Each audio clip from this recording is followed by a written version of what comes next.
Beaufort gym को हराने और फ्लैश को नए सीक्रेट फ्लैश में अपग्रेड करने के बाद जॉन अपनी यात्रा के अगले अध्याय के लिए तैयार था। उसने राल्स को ग्रेनाइट गुफा में वापस ले जाकर अन्वेषण के परिचित रोमांच का अनुभव किया। भूतल से तहखाने तक उसकी स्क्रीन अचानक काली हो गई। यह एमरल्ड के सामान्य संस्करण से बिल्कुल अलग था, जहां गुफाओं में नायक के चारों ओर थोड़ी सी दृश्यता बनी रहती थी, लेकिन यहाँ अंधेरा पूरी तरह से शैडो हुआ था। बिना किसी झिझक के जॉन ने पोकेमोन इंटरफेस खोला, किरलिया को चुना और सीक्रेट फ्लैश को सक्रिय किया। पल भर में ग्रेनाइट गुफा दोपहर की तरह रोशन हो उठी और अंधेरा छंट गया। अब रास्ता रोशन हो जाने पर वह गुफा के भीतर और गहराई में चल पड़ा, ये जानने के लिए उत्सुक था कि आगे कौन से खजाने और चुनौतियां उसका इंतजार कर रही हैं। कुछ ही मिनटों में उसने एक पोकेबॉल और एक एस्केप रोप उठा ली और कई जंगली पोकेमोन का सामना किया। ग्रेनाइट गुफा का तहखाना ऊपरी मंजिलों की तुलना में जंगली पोकेमोन से कहीं अधिक समृद्ध था, और जल्द ही जॉन ने खुद को कई तरह के पोकेमोन के सामने पाया। जुबेट, ओनिक्स, अब्रा, मकुहिता, सेबले, एक मावाइल और सबसे रोमांचक बात, एरॉन। एरॉन, उसने स्क्रीन पर उंगलियां थपथपाते हुए धीरे से कहा। एरॉन, छोटा सा मजबूत स्टील रॉक टाइप पोकेमोन, हमेशा से उसे आकर्षित करता रहा था, खासकर एग्रोन के विकास के कारण। एक शक्तिशाली और ताकतवर पोकेमोन जिसकी रक्षा और आक्रमण क्षमता अविश्वसनीय थी। बस उसकी दोहरी कमजोरी थी फाइटिंग और ग्राउंड टाइप पोकेमोन के प्रति। लेकिन अपने मेगा विकसित रूप में एग्रोन पूरी तरह से स्टील टाइप बन गया और उसे फिल्टर क्षमता मिल गई, जिससे सुपर इफेक्टिव हमलों से होने वाला नुकसान कम हो गया। ये कुछ ही कमजोरियों वाला एक भयानक टैंक बन गया, और जॉन जानता था कि एक शाइनी एरॉन उसकी टीम के लिए एक अमूल्य सदस्य साबित होगा। वह पहले से ही इसे अपने प्रमुख लड़ाकू पोकेमोन में से एक बनते हुए देख सकता था। अपने बगल में रखी कोक की बोतल का एक घूंट लेते हुए जॉन पीछे झुक गया और अपने विकल्पों पर विचार करने लगा। अगर मैं जल्द ही तीसरे जिम को नहीं हरा पाया, तो मैं वापस आकर शाइनी एरॉन के लिए फॉर्मिंग करूंगा। यहाँ एरॉन के मिलने की संभावना लगभग 40% थी, जो राल्स से कहीं अधिक थी। राल्स को पकड़ने में उसे पूरा एक हफ्ता लगा था, जबकि शाइनी एरॉन कुछ ही घंटों में मिल सकता था। साथ ही रास्ते में उसे अब्रा, सेबले या यहाँ तक कि मावाइल भी मिल सकते थे, जिनमें से प्रत्येक में आगे चलकर मेगा इवोल्यूशन की क्षमता होती है। जैसे ही वह ग्रेनाइट गुफा के दूसरे तहखाने में उतरा, उसने देखा कि पोकेमोन की विविधता फिर से बदल गई है। इस बार उसे ओनिक्स और नोसेपास जैसे दो रॉक टाइप पोकेमोन से बार बार सामना करना पड़ा, जो इस स्तर पर घूमने के लिए जाने जाते हैं।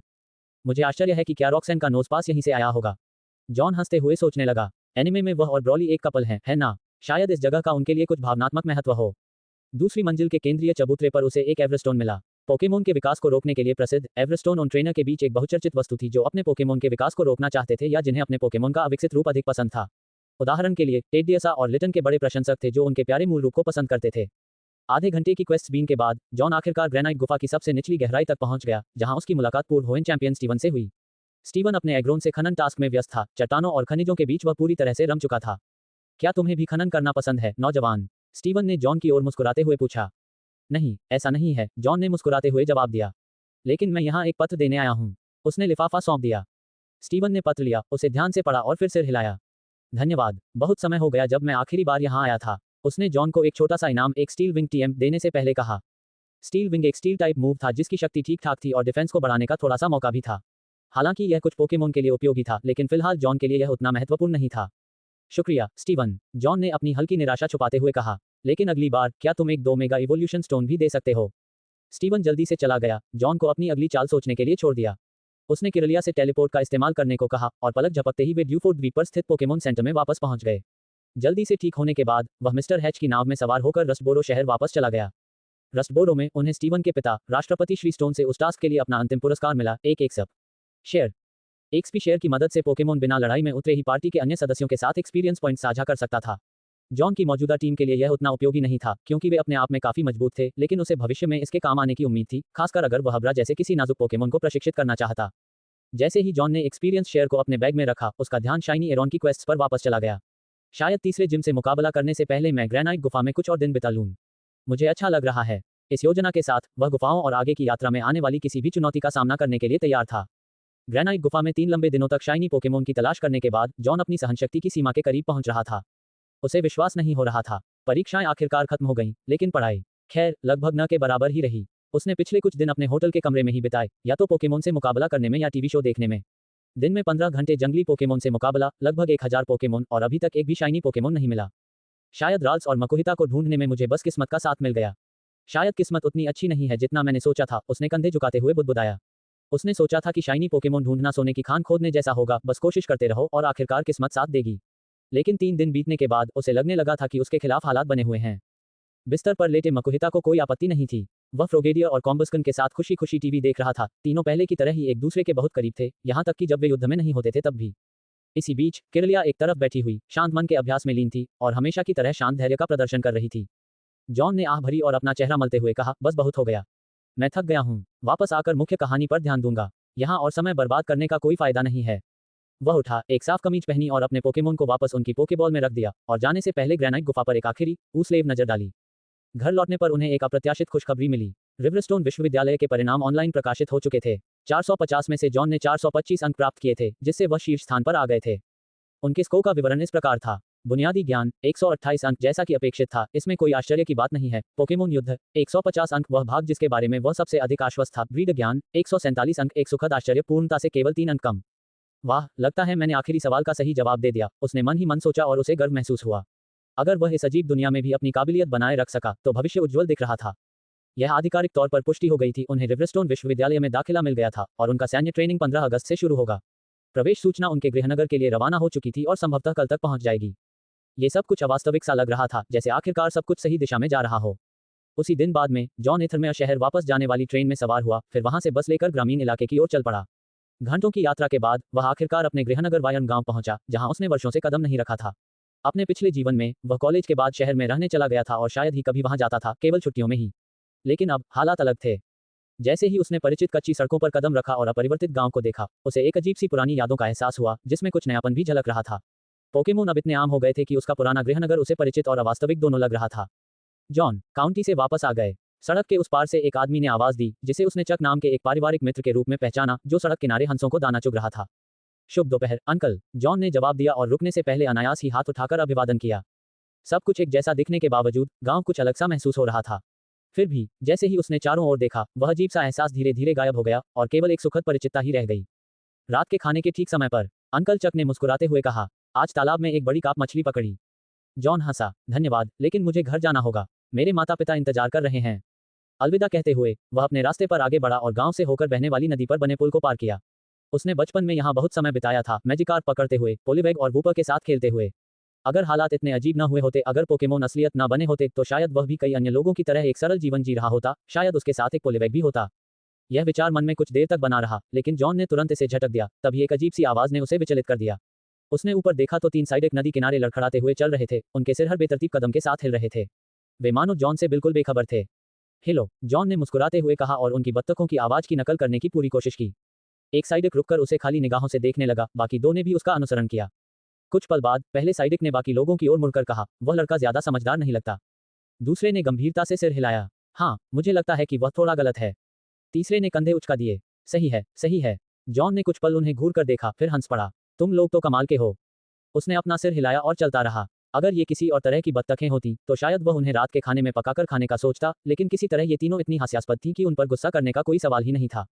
जैसे ही वह अपने घर के पास पहुंचा, एक छोटा सा यॉर्कशायर टेरियर उसकी ओर दौड़ता हुआ आया। उसकी पूंछ इतनी तेजी से हिल रही थी कि ऐसा लग रहा था मानो वह उड़ ही जाएगा। कुत्ता उसकी बाहों में कूद पड़ा और उसने सहज ही उसे थाम लिया। उसके परिचित भार और गर्माहट ने उसे सुकून दिया। ये छोटी यॉर्कशायर टेरियर उसके पोकेमोन में से एक नहीं थी, बल्कि एक साधारण कुत्ता थी जिसे उसने बचपन से पाला था, एक साधारण साथी जो सालों से उसके परिवार का हिस्सा थी। उसके पोकेमोन के साथ जैसा जादुई बंधन था, वैसा उसके साथ नहीं था, बस एक स्वाभाविक, सच्ची दोस्ती थी जो उसे अच्छा महसूस कराती थी। वह अपने घर के सामने वाले दरवाजे पर पहुंचा और बिना दस्तक दिए ही उसे धक्का देकर खोल दिया। जॉन, तुम वापस आ गए, उसकी मां ने रसोई से पुकारा, उनकी आवाज गर्मजोशी और स्वागत से भरी थी। अंदर आ जाओ, हाथ धो लो, खाना तैयार है। उसने अपने पीछे दरवाजा बंद कर लिया और घर की गर्माहट ने उसे घेर लिया। छोटा यॉर्क फिर से भौंक रहा है, जरूर तुम ही होगे, उसकी मां ने रसोई से झांकते हुए चिढ़ाया। अंदर कदम रखते हुए जॉन ने पूछा, पिताजी कहाँ हैं? तुम्हारे चाचा के साथ शतरंज खेल रही हूँ, उसने मेज पर एक व्यंजन रखते हुए उत्तर दिया। घर आरामदायक था और परिवार की चहल पहल भरी आवाजों से गुलजार था। उसके पिता और चाचा शतरंज के बोर्ड के चारों ओर बैठे थे, उनकी पाइपों से धुआं निकल रहा था, जबकि उसकी चाचियां पास में ही बातें कर रही थीं। उसके छोटे भाई टीवी के सामने कतार में खड़े होकर कार्टून देखने में मग्न थे। ये दृश्य परिचित, स्मृतियों से भरा और मन को शांति देने वाला था। जीवन में आए तमाम बदलावों के बावजूद यहाँ वापस आना एक ऐसे पवित्र स्थान में कदम रखने जैसा महसूस हुआ जहाँ वास्तव में कुछ भी नहीं बदला था। जॉन घर आ गया, खाने का समय हो गया है, उसका भाई ब्रान खुशी से चिल्लाया और मेज की ओर दौड़ पड़ा, स्पष्ट रूप से खाने के लिए तैयार था। जॉन मुस्कुराया और अपने परिवार के साथ बैठ गया। जैसे ही वह गर्मजोशी भरे परिचित भोजन के लिए बैठा, उसे लगा जैसे पिछले कुछ दिनों का बोझ हल्का हो गया हो। कई दिनों में पहली बार वह आखिरकार चैन की सांस ले सका। रिश्तेदारों से निपटना जॉन के लिए हमेशा से थोड़ा मुश्किल रहा था, खासकर जब वह छोटा था। 30 साल की उम्र के बाद, परिवार के रिश्तों को समझने में कई साल बिताने के बाद, आखिरकार उसे इन मुलाकातों में होने वाली बातचीत में सहजता से शामिल होना आ गया। अब वह आत्मविश्वास के साथ अपनी राय रख सकता था और ज्यादातर समय उसकी बातों का सम्मान भी होता था। एक अजीब तरीके से यह उसे राहत देता था। अब इन समारोहों में एक अलग ही गर्माहट थी, ऐसी गर्माहट जो उसने सालों से महसूस नहीं की थी। बचपन के बाद से ऐसा जीवंत माहौल कभी नहीं हुआ था। अब से उसे यह आभास होने लगा था कि छुट्टियों में घर आना और भी अधिक आनंद, शोर और ढेर सारे अच्छे पल लेकर आएगा। मुस्कुराते हुए जॉन ने अपने रिश्तेदारों के साथ जश्न मनाने के लिए गिलास उठाया और जीवन से लेकर रिवरस्टोन विश्वविद्यालय में अपनी आगामी पढ़ाई तक हर विषय पर बातचीत की। बातचीत सहजता से आगे बढ़ी और लंबे समय बाद पहली बार उसे उनके साथ पूरी तरह से सहज महसूस हुआ। उम्मीद से कुछ जल्दी ही रिवरस्टोन यूनिवर्सिटी से उनका आधिकारिक स्वीकृति पत्र आ गया। ऑनलाइन प्रकाशित होने से पहले ही उनके माता पिता को पत्र मिल चुका था। जॉन अभी घर भी नहीं पहुंचे थे कि पत्र उनका इंतजार कर रहा था। रिवरस्टोन विश्वविद्यालय जैसे प्रतिष्ठित संस्थान से यह पुरस्कार मिलना जश्न मनाने का एक और बड़ा कारण बन गया। स्वाभाविक रूप से उनके माता पिता ने कोई कसर नहीं छोड़ी, खाने की 2 मेजें लगाईं और पूरे परिवार को आमंत्रित किया। हर कोई यह खबर सुनने और उन्हें बधाई देने के लिए उत्सुक था। पोकेमोन यूनिवर्सिटी में दाखिला लेने की उसकी योजना के बारे में सुनकर उसके चाचाओं ने मिलकर उसे भविष्य के लिए उदारतापूर्वक 200,000 पोकाडॉलर का विकास कोष दिया। उसके माता पिता ने उसकी ओर से सहर्ष ये राशि स्वीकार की और सभी को हार्दिक धन्यवाद दिया। जॉन के भीतर कुछ बदलाव महसूस हुआ। आर्थिक स्टेटस अब अच्छी थी, लेकिन उसे समझ नहीं आ रहा था कि वह अपनी कृतज्ञता को सार्थक तरीके से कैसे व्यक्त करे या इस उदारता का बदला कैसे चुकाए। विश्वविद्यालय में पढ़ाई पूरी करने के बाद वह पशुपालक के रूप में अंशकालिक नौकरी करने के बारे में सोचेगा। यह एक आदर्श शुरुआत लग रही थी। उनके माता पिता ने रिवरस्टोन विश्वविद्यालय में दाखिला लेने के उनके फैसले का पूरा समर्थन किया। उन्होंने हमेशा ऐसे अवसरों का सपना देखा था, लेकिन खुद उन्हें हासिल करने का मौका नहीं मिला था। अब एक तरह से वे अपने बेटे की सफलता को जी रहे थे और उन्हें इससे ज्यादा गर्व नहीं हो सकता था। उस रात जश्न मनाने के लिए 1-2 गिलास शराब पीने के बाद जॉन ने देर रात तक गेम खेलने का अपना नियमित टास्क क्रम छोड़ दिया और जल्दी सोने चला गया। उत्साह अभी भी उसके अंदर उमड़ रहा था, लेकिन शराब ने जल्द ही अपना असर दिखाया और वह गहरी, संतुष्टि भरी नींद में सो गया। अगली सुबह मुर्गों की बांग से उसकी नींद खुल गई। जैसे ही वह दोबारा सोने ही वाला था, दरवाजे पर एक धीमी सी आवाज सुनाई दी। बड़े भाई, चलो नदी में मछली पकड़ने चलते हैं। उसका छोटा भाई ब्रायन उसके बिस्तर के पास खड़ा था, दृढ़ निश्चय के साथ उसकी आस्तीन खींच रहा था और उसकी नाक, जैसा कि अपेक्षित था, बह रही थी। जॉन कराह उठा। छोटे रिश्तेदारों से निपटना कभी आसान नहीं रहा था और ब्रायन अपने अंतहीन सवालों और असीम ऊर्जा के साथ कोई अपवाद नहीं था। उसने लड़के को एक मिठाई दी और उसे धीरे से धक्का दिया। जाओ, कॉनर को ढूंढो, वह तुम्हें मछली पकड़ने ले जाएगा। थोड़ा निराश होते हुए भी ब्रायन ने हार नहीं मानी और अपने दूसरे भाई की तलाश में निकल पड़ा। जॉन उसे जाते हुए देखता रहा और राहत महसूस कर रहा था कि उसे फिर से शांति मिल गई है। धीरे धीरे वह बिस्तर से उठा। जल्द ही वह एथरमेयर शहर में अपने अपार्टमेंट लौट जाएगा, जहां इस छोटे से गांव की तुलना में शांति और स्वच्छता कहीं अधिक थी। लेकिन अभी के लिए उसके पास घर की सादगी का आनंद लेने के लिए एक और दिन था। अभी गेम बॉय नहीं, खासकर तब जब उसका अति सक्रिय भाई अभी भी आसपास मंडरा रहा हो। बच्चों से जितना कम संपर्क हो उतना ही अच्छा। नाश्ते के बाद जॉन ने टहलने का फैसला किया। वह नदी के किनारे किनारे चलता रहा, गांव के ऊपर मंडराते हुए जलते पहाड़ की ओर। बचपन में वह यहां घंटों बिताता था, ढलान के आधे रास्ते तक बहने वाली धाराओं से घोंघे इकट्ठा करता था। पहाड़ रहस्यमय था। उसके तल पर एक परित्यक्त खदान थी, जो 1980 के दशक की निशानी थी, जब दुर्लभ अयस्क पाए गए थे, लेकिन आपूर्ति कम होने के कारण उस जगह को छोड़ दिया गया था। वह खदान स्थानीय लोक कथाओं का केंद्र थी। बचपन में जॉन को उससे दूर रहने की चेतावनी दी गई थी। बड़े लोग एक भूतिया खनिक की कहानियां सुनाते थे, जिसकी एक दुर्घटना में मृत्यु हो गई थी और अब वह खदान की गहराई में भटकता है, और एक बड़े मुंह वाले राक्षस की कहानी भी सुनाते थे, जो किसी भी शरारती बच्चे को, जो उसके बहुत करीब चला जाता था, निगलने के लिए तैयार रहता था। उस समय वे कहानियां बेतुकी लगती थीं, लेकिन अब पोकेमोन की इस अजीब दुनिया में जो कुछ उसने अनुभव किया था, उसके बाद वे उतनी असंभव नहीं लगती थीं। क्या सचमुच खदान में कोई भूत हो सकता है? शायद वह घोस्ट टाइप पोकेमोन हो, और बड़े मुंह वाला राक्षस टॉक्सपैक्स, गमशूज या फिर गेंगर जैसा कोई पोकेमोन भी हो सकता है। जैसे ही जॉन प्रवेश द्वार के पास पहुंचा, उसके मन में जिज्ञासा का ज्वार उमड़ आया। ये किसी दुर्लभ पोकेमोन से मिलने के लिए एकदम सही जगह लग रही थी। वर्षों से उपेक्षित और अनछुए इस क्षेत्र के जंगली इलाकों में कुछ अद्भुत चीजें छिपी हो सकती थीं। ठीक खदान के प्रवेश द्वार के पास जॉन ने 3 जियोड्यूड को देखा, जो चट्टानों के पास बेफिक्र होकर घूम रहे थे। जॉन के चेहरे पर मुस्कान फैल गई। मकुहिता, चलो उन्हें दिखाते हैं कि हम किस चीज से बने हैं, उसने एक पोकेबॉल फेंकते हुए कहा। पलक झपकते ही मकुहिता प्रकट हो गया। उसने जरा भी समय बर्बाद नहीं किया। उस नन्हे योद्धा ने जोर से चिल्लाते हुए आगे बढ़कर बेखबर जियोड्यूड पर 2 तेज मुक्के बरसाए और उसे पल भर में जमीन पर गिरा दिया। मकुहिता, भुजा से प्रहार करो। बहुत बढ़िया मकुहिता, जॉन ने अपने पोकेमोन की पीठ थपथपाते हुए कहा, जो खुशी से उसके बगल में उछल रहा था। सामने ही खदान थी और वह इस भावना को दूर नहीं कर पा रहा था कि अंदर गहराई में कुछ दिलचस्प इंतजार कर रहा है। जैसे जैसे वह सुरंगों में आगे बढ़ता गया, रोशनी कम होती गई। उसने किरलिया को पुकारा, जो हल्की रोशनी के साथ प्रकट हुई और पूरे क्षेत्र में एक गर्म चमक बिखेर दी। किरलिया की शांत उपस्टेटस ने उसके मन को शांत किया और वे आगे बढ़ने लगे। लगभग 1 घंटे की क्वेस्ट बीन के बाद मकुहिता ने कुछ और जियोड्यूड और रोगेनरोला ढूंढ निकाले, लेकिन उनमें से कोई भी जॉन की नजर में दुर्लभ नहीं था। जब वे खदान के सबसे गहरे बिंदु पर स्थित एक विशाल गुफा में पहुंचे, तब जाकर कहानी में एक रोमांचक मोड़ आया। गुफा के कोने में कुछ चमक रहा था। पहली नजर में तो वह साधारण पत्थरों जैसा लग रहा था, लेकिन किरलिया की रोशनी में वह एक रहस्यमय चमक से जगमगा उठा। जॉन उत्सुकतावश उसके करीब गया। करीब से देखने पर उसे एहसास हुआ कि वे सिर्फ पत्थर नहीं थे, वे क्रिस्टल थे, बड़े और चमकदार। उसने उनमें से एक को छूने के लिए हाथ बढ़ाया और उसकी कठोरता और ठंडक को महसूस करके आश्चर्यचकित रह गया। क्या ये सचमुच हीरे हैं? उसने सोचा, फिर हंस पड़ा। नहीं, ये तो बस क्रिस्टल हैं। फिर भी उनमें कुछ ऐसा था जो उसे अपनी ओर खींचता रहता था। बिना और संकोच किए उसने मकुहिता को उनमें से एक को उठाने का आदेश दिया। लेकिन जैसे ही मकुहिता ने सबसे बड़ा क्रिस्टल उठाया, खदान में एक जोरदार गड़गड़ाहट गूंज उठी। दीवार के साथ लगे क्रिस्टल आपस में जुड़े हुए प्रतीत हुए और अचानक एक चटकने की आवाज के साथ खदान की दीवार का एक हिस्सा फट गया। अंधेरे अंतराल से एक विशाल सिर उभरा, जिसकी आंखें तीव्र प्रचंड दृष्टि से धधक रही थीं। जॉन की सांसें थम गईं। यह नजारा विस्मयकारी था और थोड़ा डरावना भी। एक शाइनी ओनिक्स। ओनिक्स की विशाल सर्प जैसी आकृति जमीन पर रेंगती हुई आगे बढ़ी, उसका क्रिस्टलीय शरीर अलौकिक चमक से जगमगा रहा था। यह किसी साधारण ओनिक्स का नीरस, पथरीला रूप नहीं था, यह एक शाइनी ओनिक्स था, जिसकी पॉलिश की हुई सतह किसी दुर्लभ रत्न की तरह प्रकाश को प्रतिबिंबित कर रही थी। यह कोई मिथक नहीं था, कोई अफवाह नहीं थी, यह उसके गेम बॉय का कोई दृश्य नहीं था, यह वास्तविक था। मकुहिता, फेक आउट, जॉन ने उत्साह से भरी आवाज में चिल्लाया। मकुहिता उछलकर आगे बढ़ी, उसका गोल पेट हिल रहा था, लेकिन विशालकाय ओनिक्स ने बस एक नजर डाली और फिर लापरवाही से अपना सिर झटक दिया, जिससे जमीन जोर से हिल गई। तभी उनके नीचे धरती कांपने लगी। धमाका, धमाका।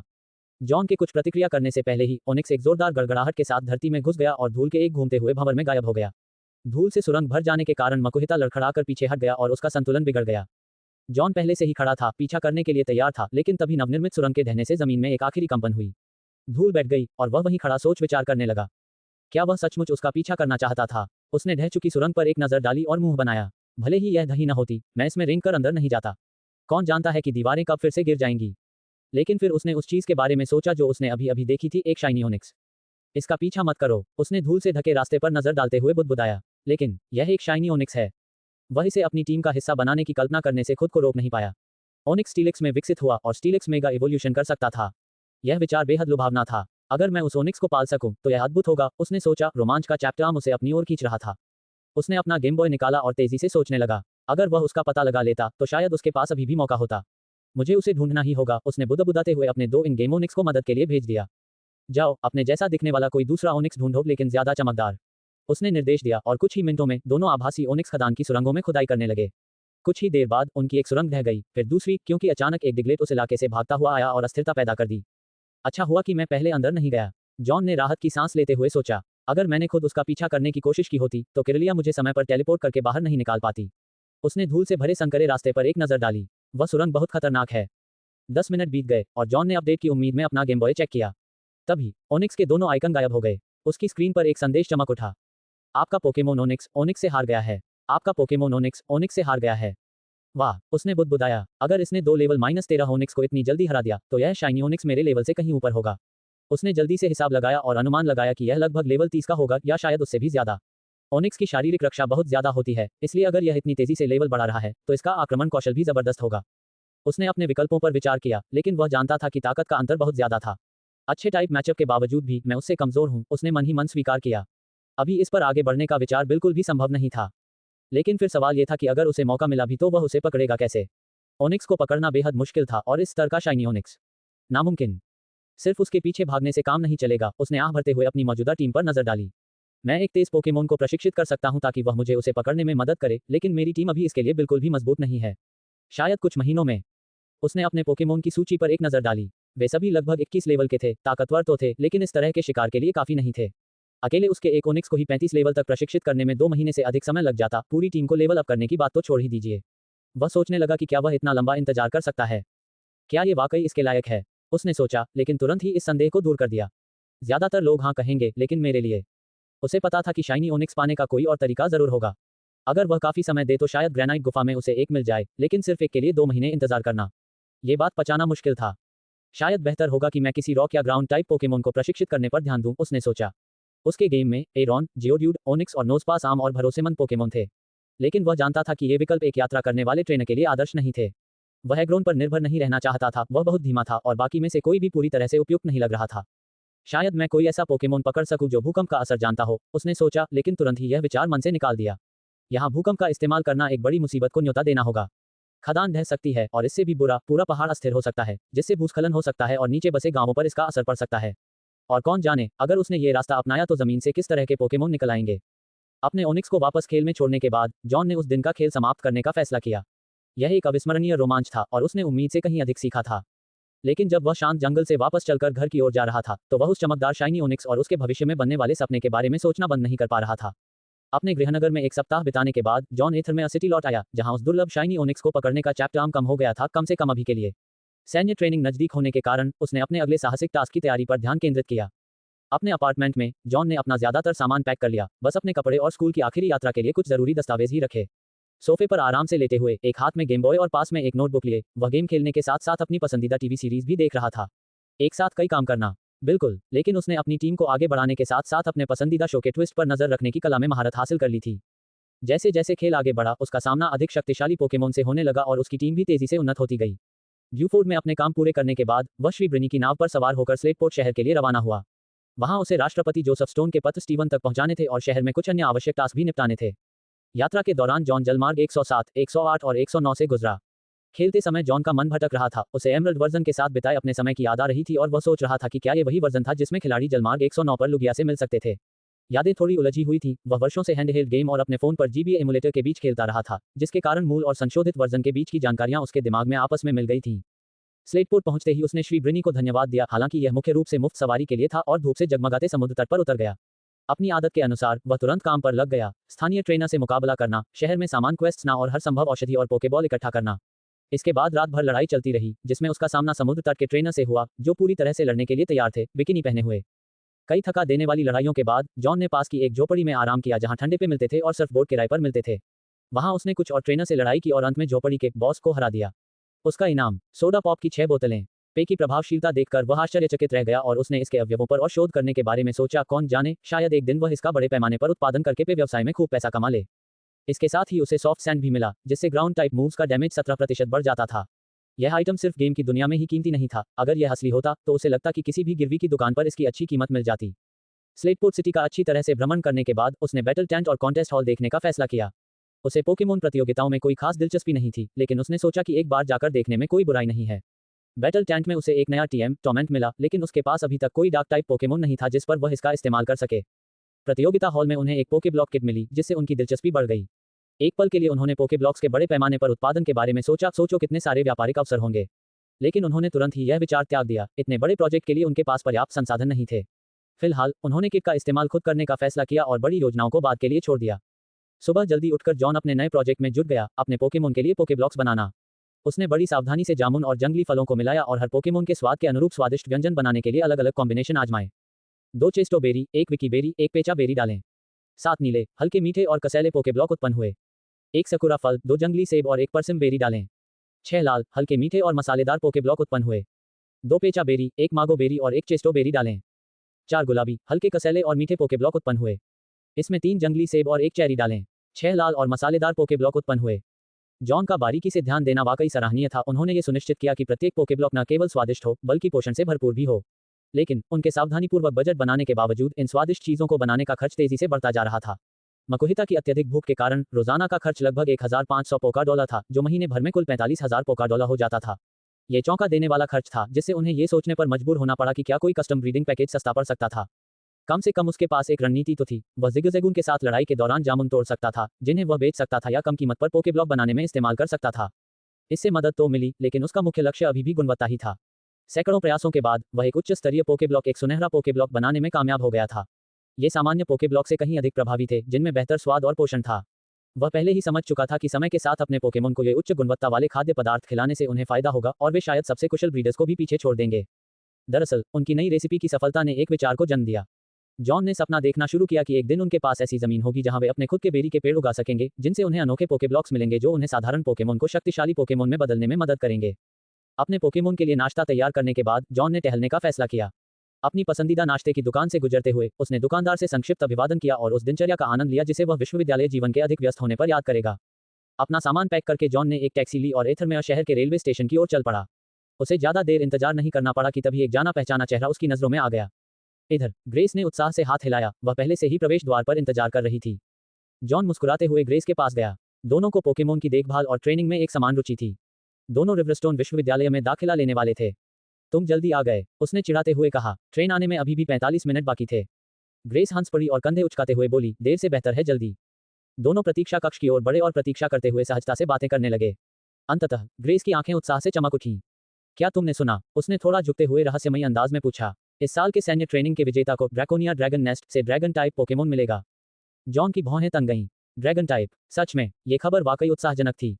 जी हाँ, ग्रेस ने मुस्कुराते हुए पुष्टि की। सैन्य ट्रेनिंग में प्रथम स्थान पाने वाले को ड्रैगन नेस्ट से सीधे ड्रैगन टाइप पोकेमोन मिलता है। है ना कमाल की बात? जॉन ने सिर हिलाया, उसे याद आया कि रिवरस्टोन विश्वविद्यालय का सैन्य ट्रेनिंग एक अलग ही स्तर का था। इसमें जीवित रहने के कौशल, पोकेमोन के साथ भीषण लड़ाई और चुनौतीपूर्ण परीक्षाएं शामिल थीं। और यह बेहद कठिन भी था। तो आपके विभाग को ट्रेनिंग के हिस्से के रूप में पोकेमोन का अंडा मिलता है। उसने उत्सुकता से पूछा। ग्रेस ने सिर हिलाया। जी हाँ, प्रजनन विभाग को ट्रेनिंग के हिस्से के रूप में हर साल एक पोकेमोन अंडा मिलता है। आप इसे खुद से सेएंगी, एक तरह से मुफ्त पोकेमोन की तरह। जॉन ने इसके बारे में पहली बार सुना था, इसलिए उसने पुष्टि करने के लिए अपना फोन निकाला। वाकई, रिवरस्टोन, जो देश के सबसे प्रतिष्ठित पोकेमोन विश्वविद्यालयों में से एक है, सैन्य ट्रेनिंग के दौरान प्रत्येक ब्रीडर छात्र को एक पोकेमोन अंडा प्रदान करता था। और जैसा कि ग्रेस ने कहा था, बैटल विभाग के प्रथम वर्ष के छात्र ड्रैगन प्रकार के पोकेमोन के लिए प्रतिस्पर्धा कर सकते थे। जॉन के दिमाग में कई संभावनाएं कौंध गईं। तो मैं ड्रैगन टाइप के लिए प्रतिस्पर्धा कर सकता हूं, है ना? उसने चमकती आंखों से पूछा। बिल्कुल, ग्रेस ने हंसते हुए जवाब दिया। ये सभी प्रथम वर्ष के छात्रों के लिए खुला है, हालांकि बैटल विभाग के जीतने की संभावना आमतौर पर सबसे अधिक होती है। लेकिन आपको इसमें जरूर भाग लेना चाहिए। ड्रैगन टाइप पोकेमोन पाने की चाहत ने जॉन को पहले से कहीं ज्यादा उत्साहित कर दिया था। उसे याद आया कि अपने एमरल्ड वर्जन गेम में उसे एल्टारिया, किंगड्रा और बैगन जैसे ड्रैगन टाइप पोकेमोन मिल सकते थे, और अगर वह रिवरस्टोन में कोई प्रतियोगिता जीत जाता तो शायद उसे कोई दुर्लभ pseudo legendary dragon type Pokemon भी मिल जाता। यह विचार उसे बेहद रोमांचित कर रहा था। अगर यह मौका मिला तो मैं जरूर कोशिश करूंगा, उसने दृढ़ मुस्कान के साथ कहा। ग्रेस मुस्कुराई और उसे अंगूठा दिखाते हुए बोली, मुझे पता था कि तुम्हें इसमें दिलचस्पी होगी। चलो अपना सर्वश्रेष्ठ प्रदर्शन करते हैं, जॉन। मुझे यकीन है कि तुम बहुत अच्छा करोगे। वे बातें करते रहे। आगामी शैक्षणिक वर्ष और आगे आने वाली चुनौतियों को लेकर उनका उत्साह बढ़ता जा रहा था, क्योंकि रिवरस्टोन विश्वविद्यालय जाने वाली ट्रेन करीब आ रही थी, जो उन दोनों को उनके पोकेमोन सपनों के एक कदम और करीब ले जा रही थी। रिवरस्टोन यूनिवर्सिटी जाने वाली ट्रेन में जॉन इतना आराम से था कि उसने अपना गेम बॉय निकालने की जहमत ही नहीं उठाई। इसके बजाय उसने हाथ में एक नॉवल लेकर समय बिताया और अपने बगल में बैठी ग्रेस के साथ चुटकुले और हल्की फुल्की बातें की। उन्होंने आने वाले सेमेस्टर से लेकर विश्वविद्यालय जीवन की विचित्रताओं तक हर चीज पर चर्चा की और सुनी सुनाई बेतुकी अफवाहों पर हंसे। लगभग 1.5 घंटे बाद ट्रेन आखिरकार रिवरस्टोन स्टेशन पर पहुंची। दोनों ने पास के एक रेस्तरां में जल्दी से खाना खाया और चेक इन के लिए ब्लेज कैंपस जाने से पहले अपनी ऊर्जा को बढ़ाया। विश्वविद्यालय के प्रवेश द्वार पर चहल पहल थी। नए छात्र गलियारे में भरे हुए थे, जिनमें से अधिकांश अपने माता पिता के साथ थे और सभी अपने पहले दिन के उत्साह में डूबे हुए थे। ये प्रवेश परीक्षा के समय जितना तनावपूर्ण तो नहीं था, लेकिन विशिष्टता का भाव अभी भी वातावरण में व्याप्त था। रिवरस्टोन एक प्रतिष्ठित विश्वविद्यालय था और केवल सर्वश्रेष्ठ छात्र ही प्रवेश पा सकते थे। भीड़ के बीच से निकलते हुए ग्रेस की नजर कुछ वरिष्ठ छात्रों पर पड़ी, जो नए छात्रों की मदद के लिए आगे आए थे। उनमें से एक वरिष्ठ छात्र, जो स्पष्ट रूप से घबराया हुआ था, मन ही मन बुदबुदाया, यार आजकल सारी लड़कियां इतनी खूबसूरत क्यों होती हैं? उसने तुरंत नजरें हटा लीं, मानो उसका आत्मविश्वास डगमगा गया हो। सिर्फ वही नहीं, कुछ वरिष्ठ छात्राओं ने भी ग्रेस की ओर देखा। उनके भाव प्रशंसा और ईर्ष्या के बीच बदलते रहे। वहीं ग्रेस बेखबर सी लग रही थी, मानो वह अपना पंजीकरण डेस्क ढूंढने में मग्न हो। जॉन, इधर आओ, एक हंसमुख आवाज ने पुकारा। वरिष्ठ छात्रा और छात्र संघ की अध्यक्ष लूसी पंजीकरण टेबल के पास खड़ी थी और पूरे जोश के साथ हाथ हिला रही थी। जॉन और ग्रेस अपनी प्रवेश सूचनाएं देते हुए आगे बढ़े। जॉन ने मुस्कुराते हुए पूछा, क्या आप इस साल भी स्वयंसेवा कर रहे हैं? लूसी ने शरारती अंदाज में अपनी आंखें घुमाईं। क्या मेरे पास कोई विकल्प है? जब आप छात्र संघ के अध्यक्ष होते हैं तो आपको हर चीज में घसीटा जाता है। फिर शरारती मुस्कान के साथ उसने जॉन की ओर देखकर कहा, तो बड़ा बच्चा कहाँ है? आसपास के छात्र स्तब्ध रह गए और एक दूसरे को हैरानी भरी नजरों से देखने लगे। ग्रेस ने पलकें झपकाईं, वह उस टिप्पणी से स्पष्ट रूप से असमंजस में थी। ये बड़े बच्चे के बारे में क्या चल रहा है? उसने बढ़ती जिज्ञासा के साथ उन दोनों के बीच देखते हुए पूछा। ये तो बस मेरी शाइनी किरलिया है, जॉन ने अपने लहजे को सहज रखने की कोशिश करते हुए जवाब दिया। ग्रेस की आंखें चौड़ी हो गईं, उसकी आवाज तेज हो गई। शाइनी किरलिया? तुम्हारे पास शाइनी किरलिया है? आसपास के छात्र तुरंत चौकन्ने हो गए और स्पष्ट जिज्ञासा के साथ जॉन को घूरने लगे। शश, जॉन ने फुसफुसाते हुए चारों ओर देखा। शांत रहो, ग्रेस। अपनी गलती का एहसास होते ही ग्रेस का चेहरा लाल हो गया। माफ कीजिए, मुझे बस इसकी उम्मीद नहीं थी, उसने धीमी आवाज में कहा। लूसी मुस्कुराई, मानो इस दृश्य का आनंद ले रही हो। ठीक है, ठीक है, चलो तुम दोनों को तुम्हारे छात्रावास तक ले चलते हैं, लेकिन एक बार जब तुम लोग वहां आराम से बैठ जाओ तो मैं तुम्हारा एक बड़ा बच्चा देखना चाहती हूँ, जॉन। लूसी उन्हें कैंपस के उस पार ब्रीडर विभाग के छात्रावास तक ले गई। जॉन को आश्चर्य हुआ कि यह आम छात्रावासों की बजाय आकर्षक विलाओं के समूह जैसा था, जिनमें से प्रत्येक में फूलों और हरियाली से भरा अपना छोटा सा आंगन था। ये शांत और सुंदर था, तंग छात्रावास के कमरों की तुलना में कहीं बेहतर। यहीं पर आपको ठहरना होगा, लूसी ने विला का दरवाजा खोलते हुए कहा। अपनी पसंद का कोई भी कमरा चुन लीजिए, ये सब आपका ही है। विशाल आंगन और आरामदायक आंतरिक सज्जा को देखकर जॉन का मुंह खुला रह गया। क्या ये पूरी जगह सिर्फ मेरे लिए है? हाँ, ब्रीडर विभाग के छात्रों को ये छोटे छोटे विला मिलते हैं, लूसी ने मुस्कुराते हुए कहा। बैटल विभाग के छात्र छात्रावास साझा करते हैं, लेकिन ब्रीडर विभाग में होने के अपने फायदे हैं। ग्रेस ने ईर्ष्या और प्रशंसा से भरी नजर से उसे देखा। मुझे नहीं लगता कि मैंने कभी इतनी अच्छी चीज देखी है। हम युद्ध विभाग के साझा छात्रावासों में ठसाठस भरे हुए हैं। बेशक, लूसी ने शरारती मुस्कान के साथ चिढ़ाते हुए कहा, अगर आप दोनों एक विला साझा करना चाहते हैं तो इसके खिलाफ कोई नियम नहीं है।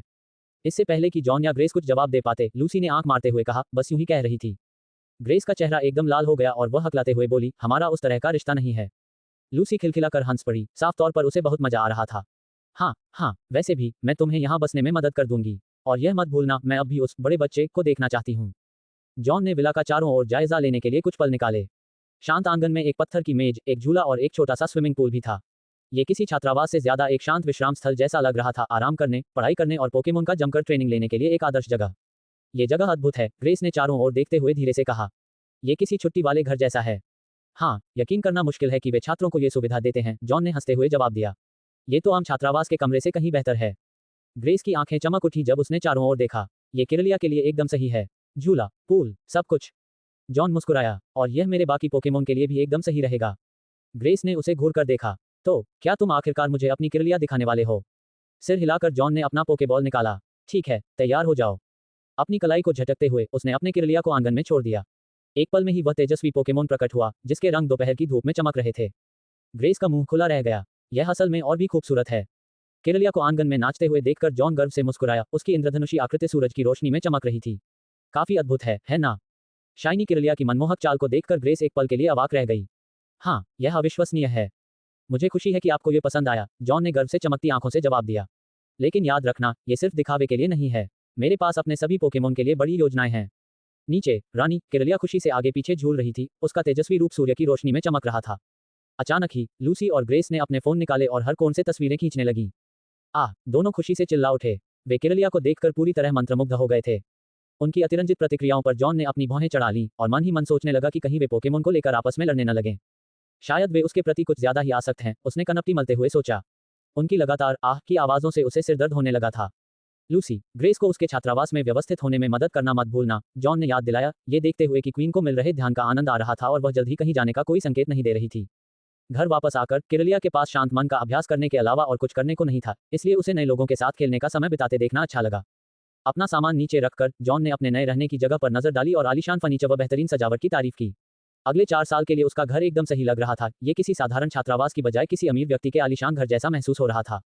ठीक है, सब लोग बाहर आ जाओ, उसने मुस्कुराते हुए एक पोकेबॉल को हवा में उछालते हुए कहा। एक एक करके उसके पोकेमोन प्रकट हुए, कॉम्बस्कन, फ्रोगेडिया और मकोहिता। कॉम्बस्किन ने तुरंत ही क्वेस्ट बीन शुरू कर दी, इधर उधर घूमते हुए खुशी से चहचहा रहा था, जाहिर तौर पर अपने नए घर के बारे में उत्सुक था। दूसरी ओर फ्रोगेडिया ने कॉम्बस्कन पर एक नजर डाली और फिर चुपचाप प्रवेश द्वार के पास बने छोटे तालाब की ओर चल पड़ा। हल्की सी छपछपाहट के साथ वह पानी में उतर गया, मानो अपना निजी आश्रय स्थल चुन रहा हो। इसी बीच मकोहिता आलस से सोफे पर लेट गई और रिमोट उठाकर टीवी चालू कर दिया। कुछ ही सेकंड में टीवी पर लोकल डॉटर इन लॉ फॉरेनिया का एक एपिसोड चल रहा था। लगता है सबने अपनी लय पा ली है, जॉन ने मुस्कुराते हुए कहा, अपने पोकेमोन को आराम से बैठते हुए देखकर।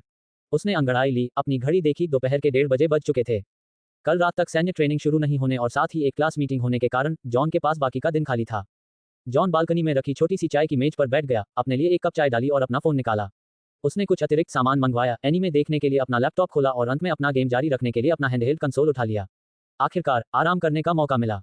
इससे पहले उसने स्लेटपोर्ट सिटी का भ्रमण किया और कुछ वस्तुएं एकत्र की, एक पोकेब्लॉक किट और एक स्वैगर टीएम। लेकिन असली इनाम पोकेमोन फैन क्लब के एक सदस्य का उपहार था, एक सूट बेल। सूट बेल पोकेमोन और उसके ट्रेनर के बीच मजबूत बंधन बनाने में अमूल्य थी, जो धीरे धीरे स्नेह बढ़ाती थी।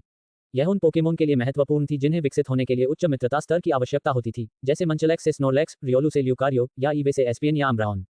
इससे भी महत्वपूर्ण बात यह है कि मेगा इवोल्यूशन की अपनी एक छिपी हुई शर्त थी, बॉन्डिंग। और जॉन के पास 3 पोकेमोन थे, कॉम्बस्कन, फ्रोगेडिया और किरलिया, जो भविष्य में मेगा इवोल्यूशन कर सकते थे, जिससे सूट बेल वास्तव में एक उपयोगी उपकरण बन जाता था। फिलहाल उसने इसे फ्रोगेडिया को देने का फैसला किया। इसका मेगा इवोल्यूशन, जो बैटल बॉन्डर से जुड़ा था, दिलचस्प था, हालांकि हर हरकत के साथ घंटी लगातार बजती रहती थी। जॉन को जल्दी ही एहसास हो गया कि यह परेशान करने वाला होगा। अपनी मनमोहक चाल के साथ क्वीन ज्यादा उपयुक्त लग रही थी। घंटी आसानी से उसकी कलाई पर चढ़ गई और उसके हिलने पर हल्की सी झंझनाहट हुई। स्लेटपोर्ट की क्वेस्ट्स के दौरान जॉन ने बाजार में एक विक्रेता से एक पाउडर जार भी उठाया था। ये पोकेब्लॉक बनाने से बने पाउडर को रखने के लिए एक विशेष पात्र था, जिसे वह बिग मॉम की दुकान पर इनाम के बदले में दे सकता था। वर्तमान विनिमय विकल्प इस प्रकार थे: berry powder 50 piece, revival herb 300 piece, leaf stone 20% संभावना 600 टुकड़े प्रति एक्सचेंज 1, प्रोटीन 1000 टुकड़े प्रति एक्सचेंज 1। पिछले संस्करण के विपरीत, जिसमें वह विभिन्न वस्तुओं का आदान प्रदान करके अपनी क्षमताओं को बढ़ा सकता था, इस संस्करण में पुरस्कारों को थोड़ा सीमित कर दिया गया था। उदाहरण के लिए, प्रोटीन अब पोकेमोन की मूल क्षमताओं को नहीं बढ़ाता था, बल्कि सीधे उनके गुणों को बढ़ाता था। जॉन को अभी यह बदलाव पूरी तरह पसंद नहीं आया था, लेकिन वह इसके अनुकूल ढल जाएगा। खेल में वापस आकर जॉन ने अपनी प्रेस स्पीड जारी रखी और एक पत्र पहुंचाने के लिए स्लेटपोर्ट के शिपयार्ड की ओर बढ़ा। शिपयार्ड के प्रबंधक से बात करने के बाद वह क्यूरेटर से मिलने के लिए ओशनिक संग्रहालय की ओर चल पड़ा। टीम एक्वा के जिन सदस्यों ने पहले संग्रहालय का प्रवेश द्वार अवरुद्ध कर रखा था, वे अब जा चुके थे और जॉन बिना किसी रोक टोक के अंदर चला गया। अपनी आदत के अनुसार उसने रास्ते में मिलने वाले हर गैर मानवीय व्यक्ति एनपीसी से बातचीत की। शिपयार्ड के प्रवेश द्वार के पास खड़े एक कप्तान ने उसका ध्यान आकर्षित किया। कैप्टन, हेलो, क्या आप किसी दूसरे क्षेत्र की यात्रा करने में रुचि रखते हैं? मेरा जहाज जाने का सबसे अच्छा साधन है। सच में, मैं दूसरे क्षेत्रों की यात्रा कर सकता हूँ। होइन से परे के क्षेत्रों का पता लगाने का विचार रोमांचकारी था। अब तक वह एमरल्ड संस्करण की सीमाओं में फंसा हुआ था, होएन के बाहर पोकेमोन पकड़ने में असमर्थ था। अगर वह अन्य क्षेत्रों में जा पाता तो संभावनाओं की एक नई दुनिया खुल जाती। उसने उत्सुकता से हाँ पर क्लिक किया ये देखने के लिए कि क्या कप्तान ऐसा कर सकता है। कप्तान मुस्कुराया, मैं समझ सकता हूँ कि आप उत्साहित हैं, लेकिन दुर्फते से मेरा जहाज अभी भी मरम्मत के अधीन है। आपको कहीं ले जाने में अभी कुछ समय लगेगा। चिंता मत करो, ठीक होते ही मैं आपको बता दूंगा। कप्तान ने मन ही मन बुदबुदाया, शायद मुझे कुछ दोस्तों से सलाह लेनी चाहिए। मेरी उम्मीदें जगाने के लिए धन्यवाद, जॉन ने सिर हिलाते हुए आह भरी। ऐसा लग रहा था कि होएन छोड़ने से पहले उसे थोड़ा और इंतजार करना पड़ेगा। फिर भी नए क्षेत्रों की यात्रा की संभावना अपने आप में एक रोमांचक मोड़ थी। मुस्कुराते हुए वह कहानी में आगे बढ़ा, फिलहाल धैर्य रखने का फैसला करते हुए। उसकी यात्रा अभी शुरू ही हुई थी। जब जॉन ओशनिक संग्रहालय पहुंचा तो प्रवेश द्वार पर बिल्कुल भी भीड़ नहीं थी। उसने 50 पोकाडॉलर का प्रवेश शुल्क अदा किया और अंदर चला गया। संग्रहालय समुद्री जल की गुणवत्ता, मिट्टी के नमूनों, जहाजों के मॉडल और समुद्री जीवन पर आधारित प्रदर्शनियों से भरा हुआ था। जहाजों के मॉडलों में से एक ने विशेष रूप से उसका ध्यान खींचा, प्रतिष्ठित एसएसएनई।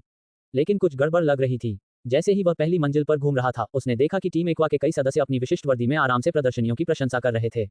उन्होंने उसे रोकने की कोशिश नहीं की, बल्कि चुपचाप देखते रहे जब तक वह दूसरी मंजिल की ओर नहीं चला गया। वहां जॉन ने संग्रहालय प्रबंधक को मेज पर कुछ जांचते हुए पाया। वह उनके पास गया और पत्र उन्हें सौंप दिया। वाह, बिल्कुल सही समय पर आया, मैनेजर ने मुस्कुराते हुए कहा। मुझे इसकी अभी अभी जरूरत पड़ने वाली थी। अचानक टीम एक्वा के 2 सदस्य उद्देश्यपूर्ण ढंग से आगे बढ़ते हुए दिखाई दिए। आखिरकार तुम आ ही गए। पुर्जे सौंप दो, उनमें से एक ने मांग की। ठीक है, अब तुम इसे संभाल लो, नौजवान, मैनेजर चिल्लाया और जॉन के पीछे छिप गया, उसे टीम एक्वा के गुंडों का अकेले सामना करने के लिए छोड़ दिया। जॉन के मन में यह सवाल उठा कि क्या ये मैनेजर डेवन कॉप वाले मैनेजर से संबंधित था। दोनों ही जल्दी से निकल जाने में माहिर थे। इससे पहले कि वह इस बारे में कुछ सोच पाता, टीम एक्वा के सदस्यों ने हमला कर दिया। महज कुछ मिनटों में जॉन की टीम ने उनके लेवल 13 पोकेमोन से उन्हें बुरी तरह हरा दिया। जब वे पीछे हट रहे थे, तभी टीम एक्वा का बॉस आर्ची दूसरी मंजिल पर पहुंचा और वह बिल्कुल भी प्रभावित नहीं लग रहा था। उफ, कितना दयनीय, तुमने एक बच्चे को खुद को हराने दिया। उसने जॉन पर ठंडी निगाहें डालते हुए ताना मारा। तुम कौन हो और हमारे मंसूबों में दखल क्यों दे रहे हो? जवाब का इंतजार किए बिना आर्ची ने आगे कहा, इससे कोई फर्क नहीं पड़ता कि तुम कौन हो। इंसान हो, पोकेमोन हो, सब कुछ समुद्र की वजह से ही मौजूद है। हमारा मकसद समुद्र का विस्तार करना है, इसलिए हमारे रास्ते से हट जाओ, वरना। इतना कहकर आर्ची मुड़ा और चला गया, एक पल भी वहां नहीं रुका। वाह, तुमने सचमुच टीम एक्वा को हरा दिया। तुम कमाल हो, मैनेजर ने चिट्ठी पकड़ते हुए और जॉन को धन्यवाद देने के लिए मुश्किल से रुकते हुए तेजी से सीढ़ियों से नीचे भागते हुए कहा। संग्रहालय के मुख्य हॉल में वापस आकर जॉन ने देखा कि टीम एक्वा का एक अकेला सिपाही इधर उधर भटक रहा है। उत्सुकतावश वह उसके पास गया। अरे अरे, मुझे मत मारो, उस सिपाही ने चीखते हुए जल्दी से जॉन को एक टीएम पकड़ा दिया। मैं तुम्हें कुछ दूंगा, बस मुझे माफ कर दो। फिर जॉन के कुछ कहने से पहले ही वह भाग गया। उसे जो टीएम मिला वह था चोर। आखिरकार जॉन ने सोचा, उसकी आंखें चमक उठीं। चोर, शक्ति 60। यदि उपयोगकर्ता के पास कोई वस्तु नहीं है या वह युद्ध के दौरान वस्तु खो देता है, तो ये लक्ष्य की वस्तु चुरा लेता है। जंगली पोकेमोन से चुराई गई वस्तुएं स्थायी रूप से रखी जाती हैं। संभावनाओं से उत्साहित होकर जॉन ने फ्रोगेडिया को थीफ की ट्रेनिंग दी और फैसला किया कि वह उसकी नई आइटम फॉर्मिंग टीम का नेतृत्व करेगा। अपनी नई रणनीति को अमल में लाने के लिए तैयार होकर वह स्लेटपोर्ट सिटी के ठीक बाहर स्थित रूट 110 की ओर चल पड़ा। दूर दूर तक लंबी घास फैली हुई थी और जल्द ही उसका सामना जंगली पोकेमोन से हुआ। जिगज़ैगून, पुचेना, ऑडिश, विंगुल, इलेक्ट्राइक, प्लेसले, मिनुन और गुलपिन। 2 घंटे के परीक्षण के बाद जॉन ने एक महत्वपूर्ण सबक सीखा, वस्तु जितनी दुर्लभ होगी, उसके मिलने की संभावना उतनी ही कम होगी। दूसरी ओर आम वस्तुएं आसानी से मिल जाती थीं। उदाहरण के लिए, जिगज़ैगून के पास ओरान बेरी होने की 50% संभावना थी और पुचेना के पास पेचा बेरी होने की संभावना भी लगभग उतनी ही थी। विंगुल के पास कभी कभी सुंदर पंख होते थे, लेकिन वे विशेष रूप से मूल्यवान नहीं थे। हालांकि ऑडिश एक बड़ी सफलता साबित हुई, जिससे 20 से अधिक एबजॉर्ब बल्ब प्राप्त हुए। अवशोषक बल्ब, जब धारक पर जल प्रकार के हमले से प्रहार होता है, तो उसकी विशेष आक्रमण क्षमता बढ़ जाती है। एबजॉर्ब बल्बों की मांग बहुत अधिक नहीं थी, लेकिन फिर भी उनकी अच्छी कीमत मिल सकती थी। जॉन ने ऑनलाइन कुछ बल्ब लगभग 50,000 रुपये प्रति बल्ब की कीमत पर बिकते देखे थे। प्लेसले और मिनुन ने भी सेल बैटरियों का उत्पादन बंद कर दिया था। सेल बैटरी, जब किसी इलेक्ट्रिक प्रकार के हमले से टकराती है, तो धारक की आक्रमण क्षमता बढ़ जाती है। इनकी कीमत लगभग 30,000 रुपये प्रति यूनिट थी। हालांकि इलेक्ट्राइक कम सहयोगी थे। जॉन ने 30 से अधिक इलेक्ट्राइक यूनिटों से लड़ाई की, लेकिन कोई नतीजा नहीं निकला, जिससे उसे संदेह हुआ कि उनके पास शायद कोई आइटम ही नहीं थे। फिर गुलपिन की बारी आई। जहां इलेक्ट्राइक पूरी तरह से बेकार साबित हुआ, वहीं गुलपिन उदार साबित हुआ। इसमें ओरान बेरी मिलने की 50% संभावना थी और बिग पल मिलने की 5% से भी कम संभावना थी। बड़े मोती दुर्लभ और मूल्यवान होते थे, जिनकी कीमत बहुत अधिक होती थी। मोती व्यापार मंच की जांच करने पर जॉन को पता चला कि गुलपिन से प्राप्त एक बड़ा मोती हाल ही में लगभग 140,000 में बिका था। जॉन ने तुरंत मन ही मन कुछ गणना की। महज 2 घंटे में वह निम्नलिखित जानकारी जुटाने में कामयाब रहा। अवशोषक बल्ब, प्रत्येक की कीमत 30,000 रुपये। सेल बैटरी, प्रत्येक की कीमत 30,000 रुपये। बड़े मोती, प्रत्येक की कीमत 140,000 रुपये। महज 2 घंटे में जॉन ने इतना धन इकट्ठा कर लिया। 20 एबजॉर्ब बल्ब इक्वल्स 600,000 पोकाडॉलर। 10 सेल वाली बैटरियां इक्वल्स 300,000 पोकाडॉलर। एक बड़ा मोती इक्वल्स 140,000 पोकाडॉलर। कुल 1040,000 पोकाडॉलर। उसे अचानक एहसास हुआ, ये तरीका सोने की खान साबित हो सकता है। अगर वह लगातार 8 घंटे मेहनत करता तो एक ही दिन में 4160,000 पोका डॉलर कमा सकता था। इस रणनीति से वह अपनी पिछली मासिक आय को आसानी से 3 गुना कर सकता था। जीत का एहसास करते हुए जॉन स्लेटपोर्ट सिटी लौट गया और अपनी अगली बड़ी चाल की योजना बनाने लगा। वाटसन मुस्कुराया, उसके चेहरे पर एक दोस्ताना लेकिन समझदारी भरी मुस्कान फैल गई। अभी तुम्हें बहुत लंबा सफर तय करना है, बच्चे। दिन भर की कड़ी मेहनत के दौरान जॉन के मन में वे शब्द गूंजते रहे। अंतहीन ट्रेनिंग के बाद वह आखिरकार मॉविल सिटी पहुंचा, जहां तीसरा जिम स्थित था, मॉविल जिम। लेकिन जिम में जाने से पहले उसने कुछ छोटे मोटे काम पूरे किए। ट्रिक हाउस को साफ करना, एक रेयर कैंडी हासिल करना जो हमेशा मददगार साबित होती है, और अपनी प्रतिद्वंदी में को हराना। इनाम के तौर पर मैंने उसे डॉबिंग मशीन दी, जो इधर उधर बिखरी हुई छिपी हुई चीजों को ढूंढने में सक्षम एक उपकरण है। लेकिन जैसा कि अक्सर होता है, कितने भी छोटे मोटे काम पूरे कर लिए हों, वाटसन से मिली हार की भरपाई नहीं हो सकती थी। वाटसन की टीम कोई मामूली टीम नहीं थी। उसकी टीम में 29वें लेवल का वोल्टॉर्ब और 33वें लेवल का मैग्नेटॉन शामिल थे। दूसरी ओर जॉन की टीम अभी भी विकास के दौर में थी। उसके पोकेमोन कॉम्बस्कन, फ्रोगेडिया और किरलिया लगभग 23वें लेवल के थे, और वाटसन का सामना करना उसके लिए एक तरफा मुकाबला नहीं था। वाटसन की टीम में मौजूद इलेक्ट्रिक टाइप पोकेमोन फ्रोगेडिया से कहीं ज्यादा शक्तिशाली थे, और जॉन के पास कोई स्पष्ट टाइप एडवांटेज न होने के कारण उसके पोकेमोन संघर्ष कर रहे थे। कॉम्बस्कन और किरलिया न होते तो मैं मैग्नेटोन से आगे भी न बढ़ पाता, जॉन ने सोचा। लेकिन वह इसे अपने रास्ते की रुकावट नहीं बनने देना चाहता था। इस हार पर सोचने का समय नहीं था। लगता है मुझे अपनी टीम को और मजबूत करना पड़ेगा, उसने मन ही मन बुदबुदाया। उसने ग्रेनाइट गुफा में जाकर कुछ ग्राउंड टाइप पोकेमोन पकड़ने का मन बना लिया। लेकिन उससे पहले वह एक और जगह रुका, मॉबिल शहर के पास का घास का मैदान। वहां उसे कुछ जंगली पोकेमोन मिले, इल्यूमिस, स्वीट फायरफ्लाई और रोसेलिया, लेकिन उनमें से कोई भी रुकने लायक नहीं था। वह उनके पीछे नहीं पड़ा था, इसलिए वह मुड़ा और गुफा की ओर चल पड़ा। जैसे ही वह जाने वाला था, उसके फोन में वाइब्रेशन हुई। किरलिया ने कंफ्यूजन का इस्तेमाल किया, फोन को जॉन की ओर हवा में लहराने के लिए। ये डेजी नाम की एक व्यक्ति का संदेश था। डेजी, कृपया आज 16 अगस्त को शाम 6 बजे से पहले शिक्षण भवन में, कमरा नंबर 3, मल्टीमीडिया कक्षा में पहली कक्षा की बैठक के लिए उपस्थित हों। डेजी मेरी टीचर होगी, जॉन ने समय देखते हुए धीरे से कहा। शाम के 5 बज चुके थे। उसके पास खाना खाने, जल्दी से नहाने और वहां जाने के लिए बस थोड़ा ही समय था। पोकेमोन इकट्ठा करने का काम अभी रुक सकता था। उसने कुछ खाना पैक करवाकर मंगवाया और नीचे चला गया। बैठक में मकुहिता सोफे पर पसरा हुआ था, एक हाथ में पॉपकॉर्न का बड़ा डिब्बा और दूसरे हाथ में सोडा की बोतल थी। वह पूरी एकाग्रता से टीवी देख रहा था। जब उसने जॉन को नीचे आते देखा तो वह मुस्कुराया और अपनी हमेशा वाली बेफिक्र मुस्कान बिखेरी। मुका, कैरेट कैरेट, इससे सावधान रहना, जॉन ने चेतावनी दी। मकुहिता की उंगलियां नहीं थी, इसलिए उसे अक्सर चीजों को स्थिर रखने में परेशानी होती थी। दरअसल अभी कुछ ही दिन पहले उसने बिना सोचे समझे 3 गिलास गिरा दिए थे। इसी बीच कॉम्बस्केन और फ्रोगेडिया बाहर अभ्यास कर रहे थे। वे अभी अभी वाटसन से हारे थे और ऐसा लग रहा था कि इससे उनका हौसला और बढ़ गया था। वे खुद को कड़ी मेहनत करने के लिए प्रेरित कर रहे थे, जबकि मकुहिता अपने नाश्ते का आनंद लेने में इतना मग्न था कि उसे लड़ाई की बिल्कुल भी परवाह नहीं थी। रात के खाने और जल्दी से नहाने के बाद जॉन ने घड़ी पर नजर डाली। शाम के 5:40 बज रहे थे। उसने अपने पोकेमोन को उठाया और बाहर निकल गया। कैंपस में सामान्य से अधिक शांति थी। रिवरस्टोन यूनिवर्सिटी का कैंपस बहुत बड़ा नहीं था और यहाँ प्रथम वर्ष के छात्रों की संख्या अन्य कुछ विश्वविद्यालयों की तुलना में कम थी। लगभग 2000 छात्रों ने दाखिला लिया था और कई वरिष्ठ छात्र पहले ही इंटर्नशिप के लिए जा चुके थे या घूमने निकल गए थे। जैसे ही जॉन कैंपस में घूम रहा था, उसने गौर किया कि वहाँ ज्यादातर छात्राएं ही थीं। पुरुषों और महिलाओं का अनुपात लगभग 1 से 4 था और कुछ ही देर में कुछ लड़कियां उसके पास आकर उसका फोन नंबर मांगने लगीं। उसे कोई शिकायत नहीं थी, लेकिन थोड़ा असहज जरूर महसूस हो रहा था।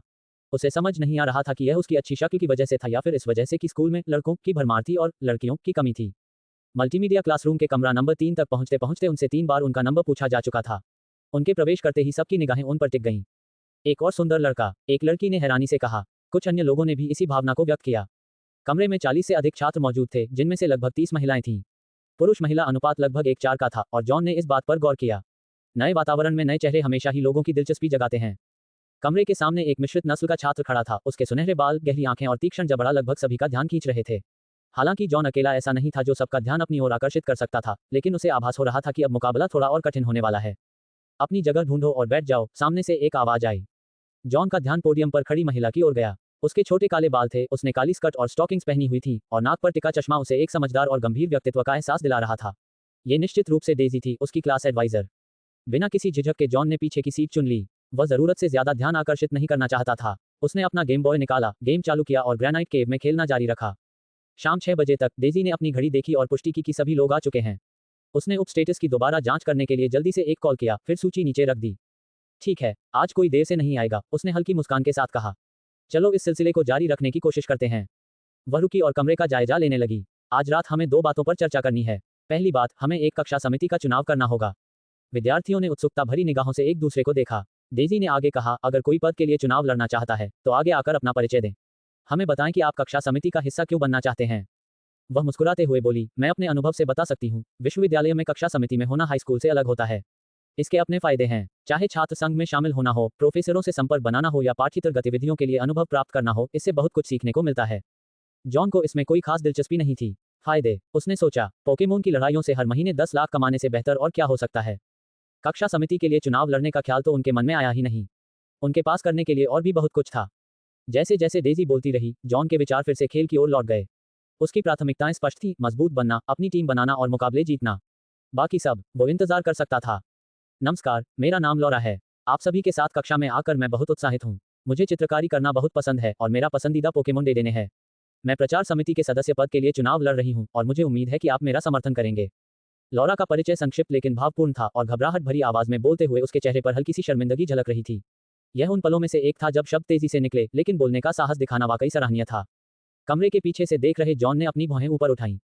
उसमें कुछ तो ऐसा था जो मनमोहक था, एक शर्मीली, कलात्मक लड़की जो अपनी पूरी हिम्मत जुटाकर आगे बढ़ रही थी। यह ऐसा था जैसे किसी को ठंडे पानी के कुंड में धीरे धीरे उतरते देखना और फिर यह महसूस करना कि यह उतना बुरा भी नहीं था। सबसे आगे बैठी डेजी ने तालियों की गड़गड़ाहट का नेतृत्व किया। उसके सच्चे प्रोत्साहन ने कक्षा में और भी जोरदार तालियों की गड़गड़ाहट को प्रेरित किया। ये केवल लॉरा के शब्द ही नहीं थे, बल्कि उसकी ईमानदारी और साहस ने भी सबका दिल जीत लिया था। लॉरा की पहल से माहौल हल्का हुआ और अन्य छात्र भी उनके नक्शे कदम पर चलने लगे।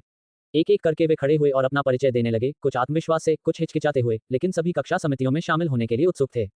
जॉन एक तरफ बैठकर तटस्थ भाव से इस नज़ारे को देख रहा था। उसे ये सब कुछ जाना पहचाना सा लग रहा था। हर स्कूल में वही पुरानी समितियां, सफाई कर्मचारी, सांस्कृतिक समिति जो साल में सिर्फ एक बार आती थी, और अब ये किसी कॉलेज में फिल्माई गई हाई स्कूल की फिल्म जैसा था। देखते ही देखते समिति की लगभग सभी सीटें भर गईं। केवल एक ही सीट बची थी, कक्षा नेता की। और अचानक कमरे में सन्नाटा छा गया। इस बार किसी लड़के को ही भेजते हैं, डेजी ने आत्मविश्वास से कहा और कमरे में चारों ओर नजर घुमाई। अगर कोई बड़ी बात सामने आती है तो हमें किसी भरोसेमंद व्यक्ति की जरूरत पड़ेगी। सभी की निगाहें जॉन और रिकॉर्डो पर टिक गईं। रिकॉर्डो एक आधा ब्राजीलियाई छात्र था जिसके सिर पर लाल बंदना बंधा था। बाकी सभी लोग भी इस बात को मान रहे थे कि इस पद के लिए सिर्फ इन्हीं दो लोगों के पास मौका है। जॉन ने घूरती निगाहों को नजरअंदाज करने की कोशिश की। किसी समिति में शामिल होना ठीक है, लेकिन कक्षा प्रतिनिधि बनना, ये तो मुसीबत को न्योता देने जैसा था। रिकॉर्डो मुस्कुराते हुए अपनी कुर्सी पर पीछे की ओर झुक गया और लोगों के ध्यान से बिल्कुल भी विचलित नहीं हुआ। उसने अपनी नजरें हटा लीं और ऐसा दिखावा किया जैसे उसे इनमें से किसी भी बात में जरा भी दिलचस्पी न हो। डेजी किसी भी बात को हल्के में लेने वाली नहीं थी। क्या तुम दोनों इसे ऐसे ही जाने दोगी? कॉलेज में तो आगे बढ़ने का ही मतलब होता है। अपनी सीमाओं को पार करो। लड़कियों की तरफ देखते हुए उसकी आंखों में शरारत भरी चमक थी। ठीक है, अगर कोई आगे नहीं आ रहा है तो चलो वोटिंग करते हैं। दोनों लड़कियों ने एक दूसरे की ओर देखा। प्रतिस्पर्धा की भावना बढ़ती जा रही थी। अब हिचकिचाहट की कोई गुंजाइश नहीं थी, खासकर डेजी के लहजे को देखते हुए, जिससे बचने का कोई रास्ता नहीं था। हम बाईं ओर से शुरू करते हुए पंक्ति दर पंक्ति चलेंगे, उसने एक गेम शो के होस्ट की तरह घोषणा की। पहली लड़की खड़ी हुई, उसका चेहरा लाल हो गया था और वह हकलाते हुए बोली, मैं रिकॉर्डो को वोट देती हूँ। उसके शर्मीले चेहरे ने मानो बाकी लड़कियों की प्रतिस्पर्धा की भावना को और भड़का दिया। देखते ही देखते एक और लड़की खड़ी हो गई और उसने जॉन के लिए अपना वोट डाल दिया। और बस मुकाबला शुरू हो गया। वोट बढ़ते चले गए। जॉन को 15-15 वोट मिले, रिकॉर्डो को 15-15 वोट, बराबरी का मुकाबला। कमरे में तनाव इतना गहरा था कि मानो उसे चाकू से काटा जा सकता हो। ये किसी रियलिटी टीवी शो के क्लाइमैक्स को देखने जैसा था, बस फर्क इतना था कि यह सब असली था और किसी ने कोई समझौता नहीं किया था। ठीक उसी समय जब अंतिम वोट डाले जाने ही वाले थे, दरवाजे पर दस्तक हुई। एक वरिष्ठ व्यक्ति अंदर आया और कमरे को ऐसे देखने लगा जैसे वह किसी लापता व्यक्ति को ढूंढ रहा हो। माफ कीजिए, क्या जॉन यहाँ है? उसने पुकारा। सभी की निगाहें जॉन पर टिक गईं, जो अपने गेमबॉय में मग्न था, मानो उसे इस बात का बिल्कुल भी अंदाजा न हो कि वह सबका ध्यान आकर्षित कर रहा है। वह चौंक कर ऊपर देखने लगा। अरे हाँ, मैं ही हूँ। क्या हाल चाल है? वरिष्ठ छात्र ने एक कदम आगे बढ़ाया और घबराहट से डेजी की ओर देखा। प्रोफेसर स्कारलेट तुम्हें ढूंढ रही हैं, उसने विस्मय और घबराहट से भरी आवाज में कहा। कमरे में सन्नाटा छा गया। प्रोफेसर स्कारलेट एक विख्यात पोकेमोन शोधकर्ता थीं, जो अपने अभूतपूर्व अध्ययनों के लिए प्रसिद्ध थीं और अकादमिक जगत में उनका व्यापक सम्मान था। उनकी शोध टीम में शामिल होने का निमंत्रण मिलना एक ऐसा अवसर था जिसका सपना ही देखा जा सकता था, खासकर एक प्रथम वर्ष के छात्र के लिए। डेजी की आंखें सचमुच आश्चर्य से चौड़ी हो गईं, उसका शांत स्वभाव थोड़ा सा बदल गया। प्रोफेसर स्कारलेट, आपका मतलब वही स्कारलेट? वरिष्ठ अधिकारी ने सिर हिलाकर उस बात की पुष्टि की जिस पर किसी को भी यकीन नहीं हो रहा था। वह चाहती है कि जॉन उसकी टीम में शामिल हो जाए। कमरे में फुसफुसाहट शुरू हो गई। जॉन को खबर को समझने का भी समय नहीं मिला, खुशी मनाने की तो बात ही दूर। अभी भी उबर रही डेजी ने भौहें उठाकर उसकी ओर देखा। खैर, यह एक ऐसा अवसर है जिसे आपको गंवाना नहीं चाहिए। मिल गया, जॉन ने खड़े होते हुए कहा और अपना गेमबॉय बैग में रखते हुए दरवाजे की ओर चल पड़ा। जैसे ही जॉन बाहर निकला, कमरे में फुसफुसाहट फैल गई। ये जॉन कौन है? यहाँ आए हुए उसे अभी 1 मिनट भी नहीं हुआ है और अब वह प्रोफेसर स्कारलेट की टीम में शामिल हो रहा है। वह उससे रिश्तेदार जरूर होगा, है ना? ऐसा हो ही नहीं सकता कि उसने उसे प्रभावित करने के लिए पहले से ही कुछ किया हो। लेकिन स्कारलेट की टीम सिर्फ रिश्तेदार छात्रों को ही नहीं लेती। डेजी ने गला साफ किया, जिससे बातचीत का शोर कम हो गया। कमरा एकदम शांत हो गया, सबकी निगाहें फिर से उस पर टिक गईं। जॉन और रिकॉर्डो दोनों के दौर से बाहर हो जाने के बाद कक्षा के पास कक्षा नेता के चुनाव के लिए फिर से मतदान शुरू करने के अलावा कोई विकल्प नहीं बचा था। ऐसा लग रहा था कि यह नाटक अभी खत्म नहीं हुआ था। जॉन उस बुजुर्ग के पीछे पीछे सीढ़ियों से नीचे गया। मैं बेन हूँ, पोकेडेक्स का अध्ययन करने वाला एक कनिष्ठ छात्र। मेरे गुरु से मिलने से पहले मेरा आपसे एक निजी प्रश्न है, अगर आपको कोई आपत्ति न हो तो। सीढ़ियों से उतरते हुए बेन ने उत्सुकता भरे स्वर में पूछा। रिवरस्टोन विश्वविद्यालय में पहला वर्ष विभागों का सामान्य परिचय देने के लिए था और दूसरे वर्ष में छात्र अपने विशिष्ट क्षेत्रों में विशेषज्ञता हासिल करते थे। जरूर, क्या आपने नोजपास के लिए ब्रीडर प्रोग्राम डिजाइन किया था जिसका जिक्र आपके शोध पत्र में है? बेन ने उत्सुकता से पूछा। उसने प्रोफेसर स्कारलेट के साथ लंबे समय तक नोजपास का अध्ययन किया था, लेकिन फिर भी उसे समझ नहीं आ रहा था कि जॉन नाम के एक प्रथम वर्ष के छात्र ने ब्रीडर प्रोग्राम के बारे में क्यों लिखा था। जॉन भी सोच रहा था कि प्रोफेसर स्कारलेट उसे अपनी शोध टीम में क्यों शामिल करना चाहती हैं। अब ऐसा लग रहा था कि इसकी वजह नोसेपास के ब्रीडर टास्क क्रम पर उसका काम था। लेकिन क्या नोजपास के लिए ब्रीडर प्रोग्राम वास्तव में उसे सीधे अनुसंधान टीम में शामिल करने के लिए पर्याप्त था? नहीं, मैंने इसके बारे में एक किताब में पढ़ा था, जॉन ने जवाब दिया। मैं समझ गया। बेन ने सिर हिलाया, उसकी शंकाएं पुष्ट हो गईं। जॉन की उम्र और प्रथम वर्ष के छात्र के रूप में उसके ज्ञान की गहराई को देखते हुए यह संभव ही नहीं था कि वह किसी बाहरी प्रभाव के बिना इतना विस्तृत शोध कर पाता। कुछ ही देर में बेन जॉन को बिल्डिंग नंबर 7 के कमरा नंबर 7 में ले गया, जो कि टीएएस के आलय था। प्रोफेसर जी, जॉन यहाँ हैं, बेन ने दरवाजे पर पहुंचते ही घोषणा की। वह झट से एक तरफ हट गया और बगल वाले टीएएस के आलय में चला गया। अंदर आओ, भीतर से एक आवाज आई। जॉन ने दरवाजा धक्का देकर खोला और अंदर कदम रखा। टीएएस के आलय वैसा नहीं था जैसा उसने सोचा था। वहां एक अकेली मेज थी जिसके दोनों ओर 2 बड़े सोफे रखे थे। एक तरफ एक ग्लेसियन आराम कर रहा था और दूसरी तरफ एक फ्लेरियन सोफे के आर्मरेस्ट पर सिर टिकाए बैठा था।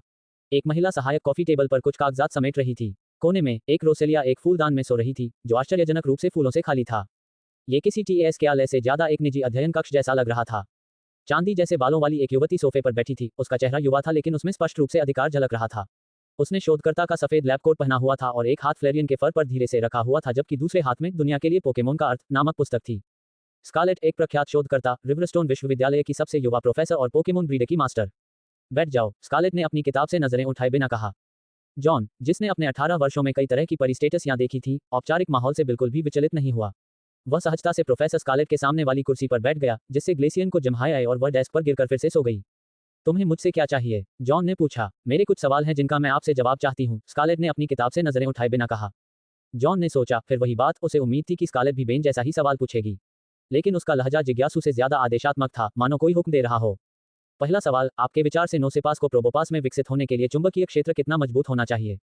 जॉन ने पलकें झपकाईं। क्या नहीं बूझते हो? नहीं, मैं करता हूँ। जॉन ने जवाब देने से पहले एक पल सोचा। मैंने जो पढ़ा है उसके अनुसार नोसेपास को प्रभावित करने के लिए चुंबकीय क्षेत्र की तीव्रता 10 टी और 10.5 टी के बीच होनी चाहिए। इतना सटीक? स्कारलेट ने अपनी भौहें ऊपर उठाईं। दरअसल 10 टी से कम तीव्रता वाले क्षेत्र का नोजपास पर कोई असर नहीं पड़ेगा और 10.5 टी से अधिक तीव्रता वाला क्षेत्र इसे नुकसान पहुंचा सकता है। नोजपास के विकास के लिए इसे लंबे समय तक उस तीव्रता वाले क्षेत्र में रहना होगा। जब यह क्षेत्र की तीव्रता के अनुकूल हो जाता है तो यह प्रोबोपास में विकसित हो सकता है, जॉन ने समझाया, हालांकि उन्होंने व्यक्तिगत रूप से इसका परीक्षण नहीं किया था। हालांकि, जॉन ने आगे कहा, मैं प्रकृति में पाए जाने वाले प्राकृतिक चुंबकीय क्षेत्रों का उपयोग करने की सलाह दूंगा। उन परिस्टेटसियों में विकसित होने वाले प्रोबोपास आमतौर पर कृत्रिम रूप से निर्मित चुंबकीय क्षेत्रों में विकसित होने वालों की तुलना में अधिक मजबूत होते हैं, भले ही क्षेत्र की शक्ति समान हो। स्कारलेट ने किताब नीचे रख दी। यह उसके अपने शोध के परिणामों से मेल खाता था। पहले तो उसे लगता था कि नोसेपास की प्राकृतिक शक्ति ने विकास को प्रभावित किया है, लेकिन अब ऐसा प्रतीत होता है कि चुंबकीय क्षेत्र स्वयं एक प्रमुख कारक था। हमें इसे दोबारा जांचने की जरूरत होगी, स्कारलेट ने सोचा। क्यों? जॉन ने पूछा। मुझे पक्का नहीं पता, स्कारलेट ने सोच समझकर जवाब दिया। लेकिन ये सिद्धांत सबसे तर्कसंगत स्पष्टीकरण लगता है। फिर स्कारलेट ने पूछा, क्या आपको लगता है कि नोसेपास के लिए थंडरस्टोन का उपयोग करके विकसित होना बेहतर है या एक विशेष चुंबकीय क्षेत्र का उपयोग करना बेहतर है? जॉन ने जवाब देने से पहले कुछ देर सोचा। ये वास्तव में इस बात पर निर्भर करता है कि आप नोसेपास से क्या चाहते हैं। अगर आप इसे थंडरस्टोन से विकसित करते हैं तो इसके इलेक्ट्रिक टाइप मूव्स और भी शक्तिशाली हो जाएंगे। लेकिन अगर आप इसे एक विशेष चुंबकीय क्षेत्र से विकसित करते हैं तो इसके समग्र स्टैट्स में सुधार होता है और विद्युत चुंबकत्व को नियंत्रित करने की इसकी क्षमता बढ़ जाती है। जॉन ने रोक्सेन के नोट्स में पड़ी हुई एक बात याद करते हुए अपनी बात जारी रखी। एक विशेष चुंबकीय क्षेत्र के तहत विकसित प्रोबोपास के लिए एक ट्रेनिंग टास्क क्रम भी है जो इसे विद्युत चुंबकीय उत्तोलन की चाल सीखने की अनुमति देता है, जिससे यह अपनी सामान्य स्पीड की कमी से मुक्त हो जाता है। स्कारलेट सीधी खड़ी हो गई, स्पष्ट रूप से प्रभावित होकर। फिर उसने पूछा, नोसेपास के लिए आपके ब्रीडर प्रोग्राम में आपने बाबिरी बेरीज के उपयोग का उल्लेख किया है। ऐसा क्यों? नोसेपास एक रॉक टाइप पोकेमोन है और बाबिरी बेरीज आमतौर पर स्टील टाइप के लिए उपयोग की जाती हैं। सच में? जॉन ने भौहें चढ़ाते हुए कहा। मुझे लगा कि यह तर्कसंगत है। बाबिरी बेरी स्टील टाइप हमलों के प्रति प्रतिरोधक क्षमता बढ़ाती हैं, जो नोसेपास के लिए काफी उपयोगी है क्योंकि यह स्टील टाइप हमलों के प्रति कमजोर है। वैसे जंगली नोसेपास भी अगर उन्हें बाबिरी बेरीज मिले तो उन्हें खा लेते हैं, स्कारलेट ने सिर हिलाते हुए कहा। ऐसा इसलिए है क्योंकि नोसेपास अक्सर एक ही जगह स्थिर रहते हैं और अपने चुंबकत्व का इस्तेमाल शिकार को आकर्षित करने के लिए करते हैं, जिससे उनका सामना उनके प्राकृतिक दुश्मन मेटेंग से हो सकता है। बाबेरी बेरीज उन्हें मेटेंग के स्टील टाइप हमलों का सामना करने में मदद करती हैं, जिससे ये बेरीज उन्हें सामान्य भोजन से भी ज्यादा आकर्षक लगती हैं। दिलचस्प, जॉन ने सिर हिलाया, अब उसे बात समझ आ गई थी। स्कारलेट मुस्कुराई, आपने अच्छी तरह से शोध किया है। इस तरह का फील्डवर्क सबसे सटीक परिणामों के लिए बेहद जरूरी है। धन्यवाद प्रोफेसर, जॉन ने कहा। स्कारलेट ने मेज पर रखे एक अनुबंध को उठाया और उसे जॉन की ओर सरका दिया। इस पर हस्ताक्षर करो और तुम आधिकारिक तौर पर मेरी शोध टीम के सदस्य बन जाओगे। जॉन ने अनुबंध देखा लेकिन तुरंत हस्ताक्षर नहीं किए। उसने अपनी भौहें सिकुड़ी और स्कारलेट की ओर देखा। प्रोफेसर स्कारलेट, मेरा भी एक सवाल है। आगे बढ़ो। मुझे आपकी शोध टीम में क्यों शामिल होना चाहिए? जॉन के सवाल पूछने पर स्कारलेट अचंभित रह गई। किसी शोध टीम में क्यों शामिल हों? जॉन ने उसके निमंत्रण के जवाब में सबसे पहले ये सवाल पूछा था। क्या मुझे आपकी शोध टीम में शामिल होने से कोई लाभ होगा? जॉन ने अधिक सीधे ढंग से फिर पूछा। वह अच्छी तरह जानता था कि वह क्या जानना चाहता है। वह रिवरस्टोन विश्वविद्यालय में विशेष रूप से प्रजनन का अध्ययन करने और अंततः एक प्रजनक का लाइसेंस प्राप्त करने के लिए आया था ताकि वह अपनी खुद की सुविधा खोल सके और अपनी शर्तों पर पोकेमोन का पालन पोषण कर सके। तो क्या प्रोफेसर स्कारलेट की शोध टीम में शामिल होने से कोई फायदा हुआ? क्या इससे उन्हें ब्रीडर का लाइसेंस मिल गया, या शायद इससे उन्हें एक शक्तिशाली प्रोबोपास को प्रशिक्षित करने में मदद मिली? समस्या ये थी कि जॉन के पास नोजपास का लाइसेंस ही नहीं था और न ही उसे इसे बनवाने में कोई खास दिलचस्पी थी। उसके ब्रीडर लाइसेंस के लिए कोई अतिरिक्त अंक नहीं थे और उसे प्रोबोपास रखने की कोई इच्छा नहीं थी, तो उसे प्रोफेसर स्कारलेट की टीम में शामिल होकर इसका अध्ययन क्यों करना चाहिए? वह अपना समय कुछ और कामों में बिता सकता था, जैसे कि अपना गेम बॉय खेलना। शायद वह एक शाइनी नोजपास को परफेक्ट आईवीएस के साथ पकड़ ले और तुरंत उसे ट्रेनिंग देना शुरू कर दे। चाहे वह उसे किसी भी तरह से पालता, वह सबसे ताकतवर नोजपास बन जाता।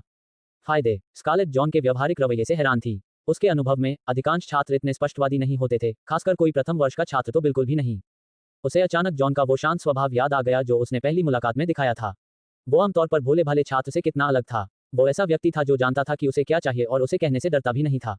हाँ, स्कारलेट ने धीरे से हंसते हुए कहा, मेरी शोध टीम में शामिल होने से आपको एक विशेष बिजनेस कार्ड मिलेगा। स्नातक होने के बाद, चाहे आप देश में रहें या विदेश जाएं, कई प्रतिष्ठित शोध संस्थानों में आपका स्वागत किया जाएगा।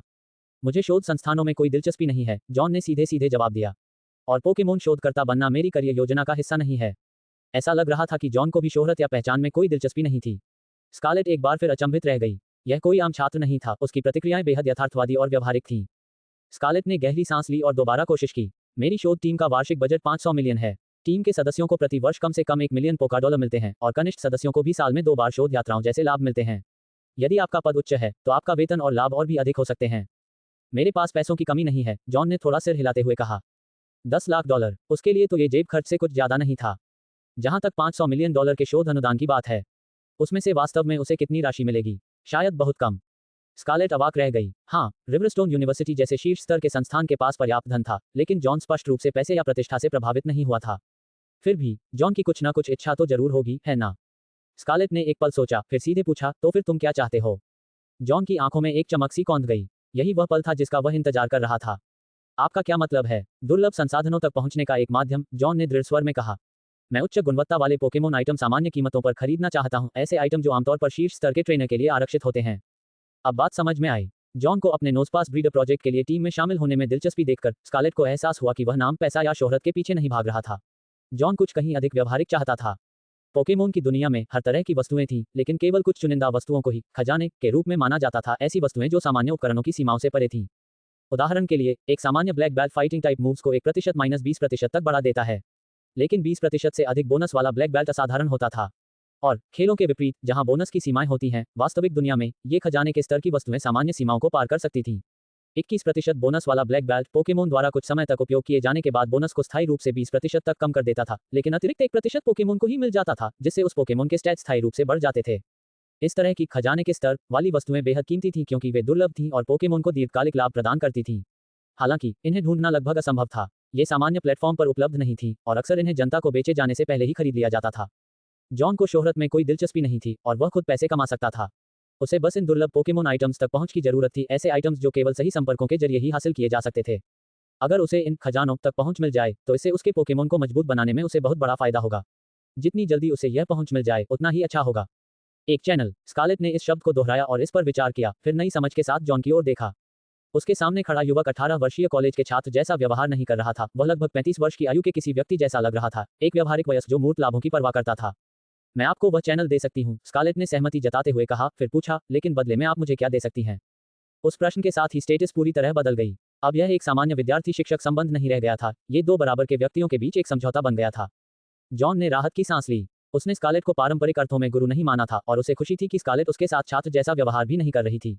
अगर वह कोई पुराने ख्यालों वाली प्रोफेसर होती तो शायद उसे बड़ों का सम्मान करने का उपदेश देती।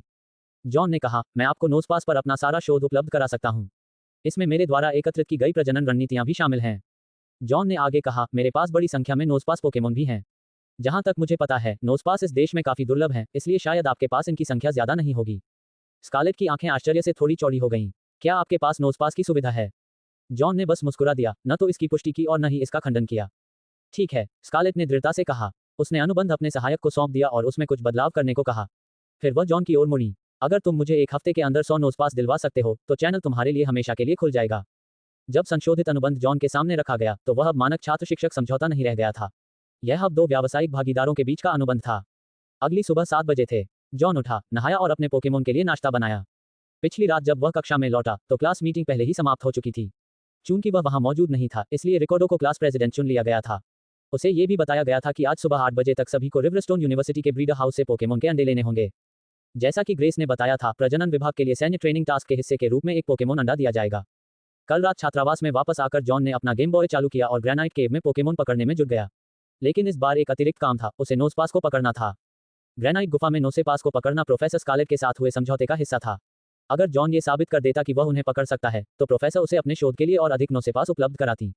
नोसेपास से सामना होने की संभावना बहुत कम थी, राल्स को ढूंढने से थोड़ी बेहतर। पिछली रात 3 घंटे की मेहनत के बाद जॉन 12 नोसेपास पकड़ने में कामयाब रहा था, जो काफी अच्छा था क्योंकि उसके पास अभी भी और नोसेपास पकड़ने के लिए 1 सप्ताह का समय था। अपने 3 घंटे के अथक परिश्रम के दौरान उन्होंने ग्रेनाइट गुफा में पोकेमोन द्वारा ले जाई जा रही वस्तुओं पर भी ध्यान दिया। जुबेट के पास कुछ भी नहीं था। अब्रा के पास ट्विस्टेड स्पून होने की 5% संभावना थी। जियोड्यूब के पास एवरस्टोन होने की 5% संभावना थी। मकुहिता के पास ब्लैक बेल्ट होने की 5% संभावना थी। ओनिक्स और एरॉन के पास हार्डस्टोन होने की 5% संभावना थी। सेबले के पास वाइड लेंस होने की 5% संभावना थी। माविल के पास आयरन बॉल होने की 5% संभावना थी। नोजपास के पास मैग्नेट या हार्डस्टोन होने की 5% संभावना थी। ग्रेनाइट गुफा में कई तरह की वस्तुएं मौजूद थीं, जिनमें से अधिकांश का संबंध कुछ खास तरह की चालों की शक्ति से था। रूट 110 के विपरीत, जहां ज्यादातर उपभोग योग्य फल मिलते थे, इस भूमिगत गुफा में अधिक मूल्यवान और उपयोगी वस्तुएं उपलब्ध थीं। महज 3 घंटों में जॉन ने 3 हार्डस्टोन और 1 एवरस्टोन हासिल कर लिए थे। बुरा तो बिल्कुल भी नहीं था। 3 हार्डस्टोन रॉक टाइप मूव्स की शक्ति को क्रमशः 14%, 17% और 19% तक बढ़ाते थे। इन वस्तुओं की कीमत $70,000 से $95,000 तक थी। वहीं एवरस्टोन एक दुर्लभ वस्तु थी जिसकी कीमत $250,000 तय थी। तो सिर्फ 3 घंटों में जॉन ने लगभग $500,000 कमा लिए। इस हिसाब से अगर वह दिन में 12 घंटे काम करे तो वह प्रतिदिन $20 लाख कमाएगा, यानी एक महीने में $60 लाख। रूट 110 से ग्रेनाइट केव में जाने से उनकी कमाई लगभग दोगुनी हो गई थी। पैसे कमाना कितना आसान है, जॉन ने मुस्कुराते हुए मन ही मन बुदबुदाया। अब इस तरह से पैसे कमाने और पहले के जीवन में पैसे कमाने के तरीके में जो अंतर था, वह बहुत बड़ा था। उन्हें कुछ कुछ नवधनी जैसा महसूस हो रहा था, हालांकि उनका इरादा इस सारी दौलत को उड़ाने का नहीं था। फिर भी इस सब के रोमांच में बह जाना स्वाभाविक था। अपनी इस छोटी सी अप्रत्याशित कमाई का जश्न मनाने के लिए जॉन ने खुद को $1,000 के डिनर का तोहफा दिया। अब तक उसे खजाने के स्तर के कोई पोकेमोन आइटम नहीं मिले थे। इससे वह अब भी सोच रहा था कि क्या इस दुनिया में ऐसे आइटम मौजूद भी हैं। आखिरकार खेल में आइटम बोनस की अधिकतम सीमा 20% थी। शायद यहाँ भी यही सीमा हो। नाश्ते के लिए उसने पिछली रात के खाने का बचा हुआ खाना खत्म किया, अपने पोकेमोन को पैक किया और रिवरस्टोन विश्वविद्यालय के ब्रीडिंग हॉल की ओर चल दिया। जब वह कैंपस की मुख्य सड़क पर चल रहा था, तभी युद्ध विभाग के कुछ नए छात्र वहां से गुजरे। वे सभी छलावरण वाली वर्दी पहने हुए थे और अपने सैन्य ट्रेनिंग के लिए जा रहे थे। जॉन, अपना नाम सुनते ही जॉन मुड़ा और उसने देखा कि ग्रेस उसे हाथ हिला रही है। उसकी टोपी उसके सिर पर बड़े ही सलीके से रखी हुई है। वह उसकी ओर दौड़ रही थी। उसके पीछे कम से कम 3 लड़के सहपाठी और 10 से अधिक लड़कियों का समूह था। जब 2 आकर्षक व्यक्ति एक ही फ्रेम में होते हैं तो वे बहुत अधिक ध्यान आकर्षित करते हैं। तुम कहाँ जा रहे हो? जॉन ने पूछा। ट्रायल आइलैंड के लिए रवाना, ग्रेस ने आह भरी। हर साल की तरह सैन्य ट्रेनिंग के लिए एक रोमांचक साहसिक यात्रा। हम सुबह 7:30 बजे निकलते हैं और शाम 5 बजे तक वापस नहीं आते। ट्रायल आइलैंड, जिसे एक्सपेरिमेंट आइलैंड के नाम से भी जाना जाता है, रिवरस्टोन विश्वविद्यालय के पास स्थित एक छोटा द्वीप था। यहाँ विभिन्न प्रकार के पोकेमोन पाए जाते थे जिनका छात्र अध्ययन और ट्रेनिंग कर सकते थे। ये द्वीप छात्रों को वास्तविक जीवन की परिस्थितियों में अपने युद्ध कौशल को निखारने में भी मदद करता था। बहुत बढ़िया, जॉन ने मुस्कुराते हुए कहा। युद्ध विभाग के छात्रों के लिए ये द्वीप अपने पोकेमोन का कौशल बढ़ाने के लिए एक आदर्श स्थान था। अरे, इस बारे में मुझसे बात मत करो, ग्रेस ने आंखें घुमाते हुए आह भरी। मैं चाहे जितना भी सनस्क्रीन लगा लूं, मुझे पता है कि जब तक हम यहाँ से निकलेंगे तब तक मैं बुरी तरह जल चुकी होंगी। मुझ पर हंसो मत, उसने आंखें सिकुड़ते हुए कहा। तुम भी बच नहीं पाओगे। जॉन ने कंधे उचका दिए। हालांकि उसके प्रजनन विभाग की ट्रायल आइलैंड की यात्रा में अभी कुछ दिन बाकी थे, वह तब तक नहीं जा सकता था जब तक कि उसके द्वारा लाए जाने वाले पोकेमोन के अंडे फूट न जाएं। वैसे क्या तुमने नए सैन्य ट्रेनिंग प्रतियोगिता के लिए पंजीकरण करा लिया है? ग्रेस ने पूछा। तुमने कहा था कि तुम्हें इसमें शामिल होने में दिलचस्पी है ना? अगर मैं तुम्हारी जगह होती तो इतना यकीन नहीं करती, उसने चिढ़ाते हुए कहा। अगर तुम मुझसे टकरा गए तो मैं तुम्हें दिखा दूंगी कि युद्ध विभाग के एक सच्चे उभरते सितारे का सामना करने का क्या मतलब होता है। जॉन हंस पड़ा और अपना सिर हिलाया। एम्बर लेक एरिना में उनकी पिछली मुलाकात के बाद से ग्रेस उसे फिर से चुनौती देने के लिए बेताब थी। ऐसा लग रहा था जैसे उसने उसे अपना निजी निशाना बना लिया हो और जॉन को मानना पड़ा कि यह उसके लिए गर्व की बात थी। ठीक है, उभरते सितारे, उसने कहा। लेकिन अगर तुम जल्दी नहीं करोगे तो कल ट्रायल आइलैंड जाने वाली नाव छूट जाएगी। उन्होंने उन छात्रों की लंबी कतार की ओर इशारा किया जो अभी अभी द्वीप की ओर मार्च करना शुरू कर चुके थे। जैसे ही ग्रेस अपने समूह के साथ चलने के लिए मुड़ी, उसने पीछे मुड़कर कहा, रुको, मैं गले लगने के लिए वापस आती हूँ। कुछ बड़े छात्रों ने जॉन को उत्सुकता भरी नजरों से देखा। गले लगना? उनमें से एक ने दूसरे से फुसफुसाकर पूछा। जॉन ने उनकी अनदेखी की और प्रजनन हॉल की ओर अपने रास्ते पर चलता रहा। रास्ते में उसे सैन्य ट्रेनिंग प्रतियोगिता के लिए पंजीकरण बूथ दिखाई दिया और उसने सोचा कि वहीं पंजीकरण करवा ले। जब जॉन प्रजनन कक्ष में पहुंचा तो वह जगह पहले से ही लोगों से खचाखच भरी हुई थी। वहां केवल वे 40 छात्र ही नहीं थे जिन्हें उसने पिछली रात कक्षा में देखा था, बल्कि कुल मिलाकर 200 से अधिक छात्र थे। प्रजनन विभाग में 5 कक्षाएं थीं, जिनमें से प्रत्येक में लगभग 40 छात्र थे। सभी समूह कतार में खड़े थे और सुबह 8 बजे दरवाजे खुलने का इंतजार कर रहे थे ताकि अंदर जाकर अपने पोकेमोन अंडे ले सकें। अरे, हम यहाँ हैं, किसी ने अचानक जॉन के कंधे पर थपथपाया। अगले ही पल एक लंबा चौड़ा तगड़ा आदमी जिसकी लंबाई आसानी से 6.5 फीट से अधिक थी नजर आया। यह उसका सहपाठी था, वही लड़का जिसने कल रात की बैठक में कक्षा प्रतिनिधि के रूप में उसका समर्थन किया था। खैर, कम से कम अब जॉन को उसका नाम याद आ गया, चैद। हाँ, वो मैं ही हूँ, जॉन ने मुस्कुराते हुए जवाब दिया। उसे उस आदमी का नाम याद आ गया था। नाम अच्छा था, भले ही कभी कभी थोड़ा अनौपचारिक लगता था। ठीक है, चलो। जॉन उसके पीछे पीछे प्रजनन झोपड़ी में दाखिल हुआ। दरवाजे आधिकारिक रूप से खुलने में अभी भी 15 मिनट बाकी थे। वैसे, चैद ने उत्सुकता से जॉन की ओर मुड़ते हुए पूछा, कल कैसा रहा? क्या तुम प्रोफेसर स्कारलेट की शोध टीम में शामिल हो गए? हाँ, जॉन ने सिर हिलाया, लेकिन एक सहयोगी के रूप में, छात्र के रूप में नहीं। वाह, ये तो कमाल है, चैद ने मुस्कुराते हुए कहा। उसकी आवाज पूरे कमरे में गूंज उठी। मैंने सुना है कि ब्रीडिंग डिपार्टमेंट में प्रवेश परीक्षा में आपके अंक सबसे अच्छे थे। आपने ये कैसे किया? रुको, तुम्हें कैसे पता चला? जॉन ने हैरानी से पूछा। उसने अपने परीक्षा परिणामों के बारे में किसी को नहीं बताया था। पूरे कैंपस में यही चर्चा है। कल रात तुम्हारे जाने के बाद कैंपस फोरम पर एक पोस्ट आई थी कि तुमने सैन्य ट्रेनिंग शुरू होने से पहले ही प्रोफेसर स्कारलेट की टीम में शामिल हो गए हो। उसमें तुम्हारे परीक्षा के अंक भी लिखे थे। यार, तुम तो कैंपस के मशहूर हस्ती बन गए हो। मुझे नहीं पता कि मैं कब स्कूल का चेहरा बन पाऊंगा, चैद ने नाटकीय अंदाज में आह भरी और दूर कहीं लालसा भरी निगाहों से देखने लगा। उफ, जॉन ने मुंह बनाया। इसमें कोई हैरानी की बात नहीं कि जब से वह यहाँ आया था, उसे ऐसा लग रहा था कि हर कोई उसे घूर रहा है। जॉन ने अपना सिर हिलाए बिना नहीं रह सका। प्रसिद्धि तो मिलनी ही थी। एक बार जब वह अपने पोकेमोन को सबके सामने लाएगा, जैसे कि उसका शाइनी किरलिया या शाइनी मकुहिता, तो हर कोई उसे याद रखेगा। इसमें जल्दबाजी करने की कोई जरूरत नहीं थी।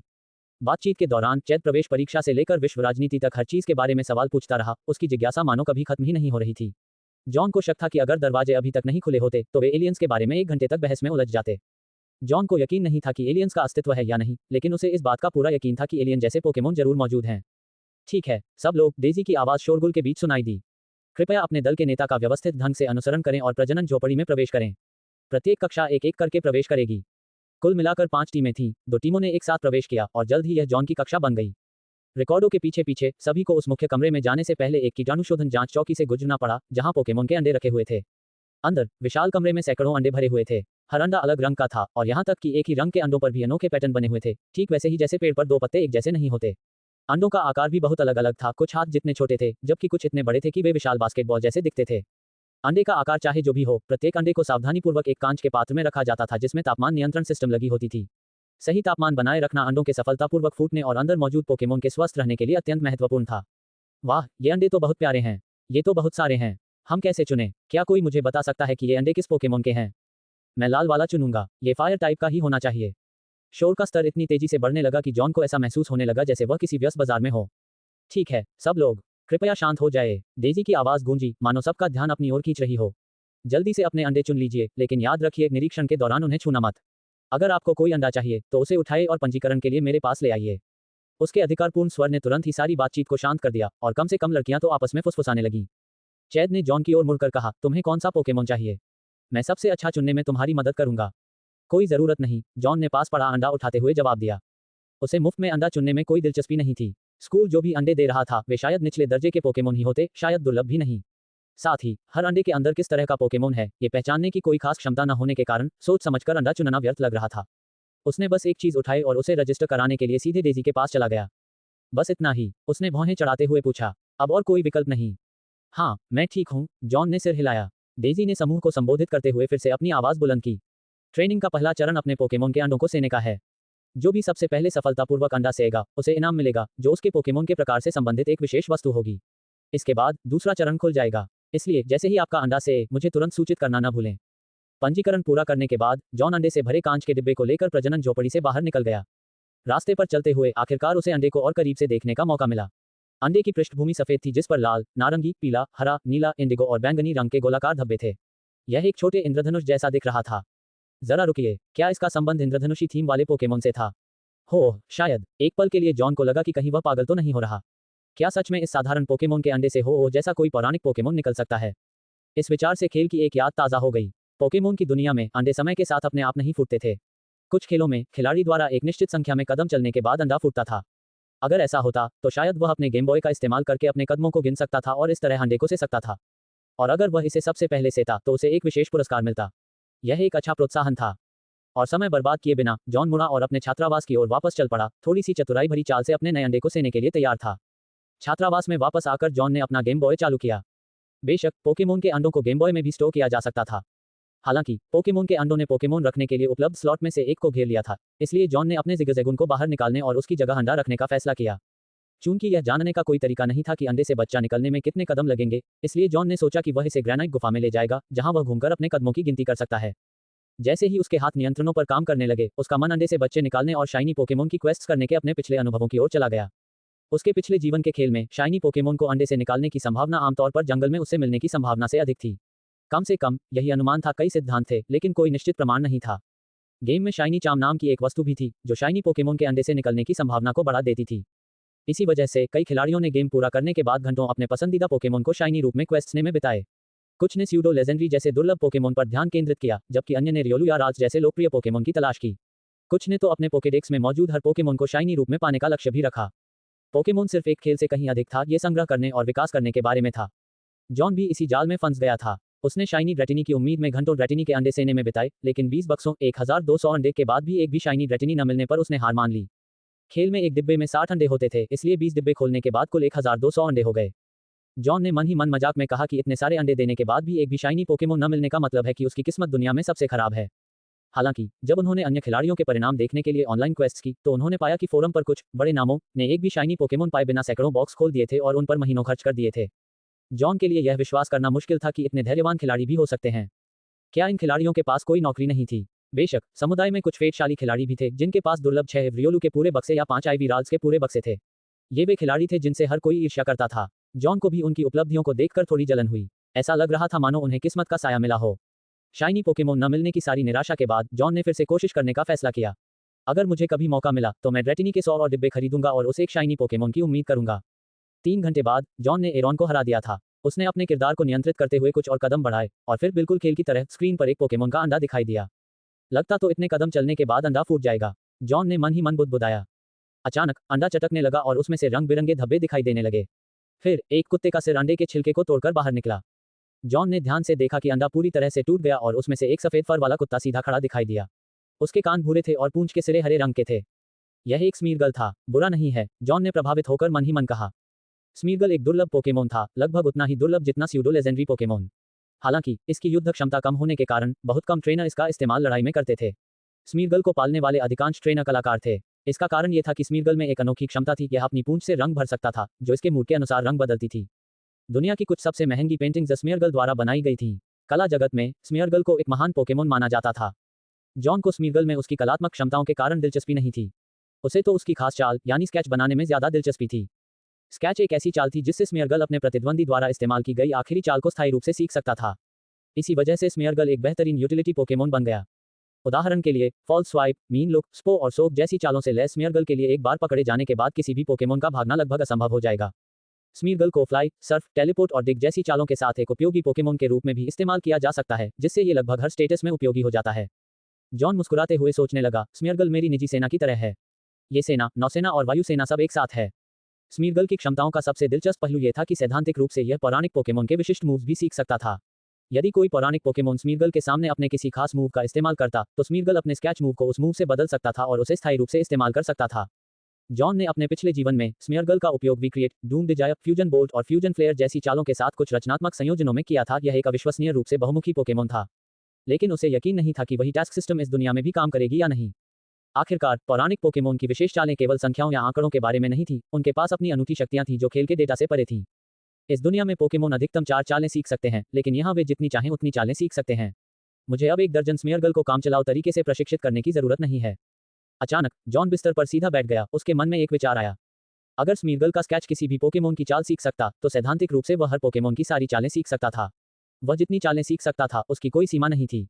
क्या यह आर्सिस की शक्ति के समान हो सकता है, जो किसी भी परी स्टेटस में ढलने वाला पोकेमोन है?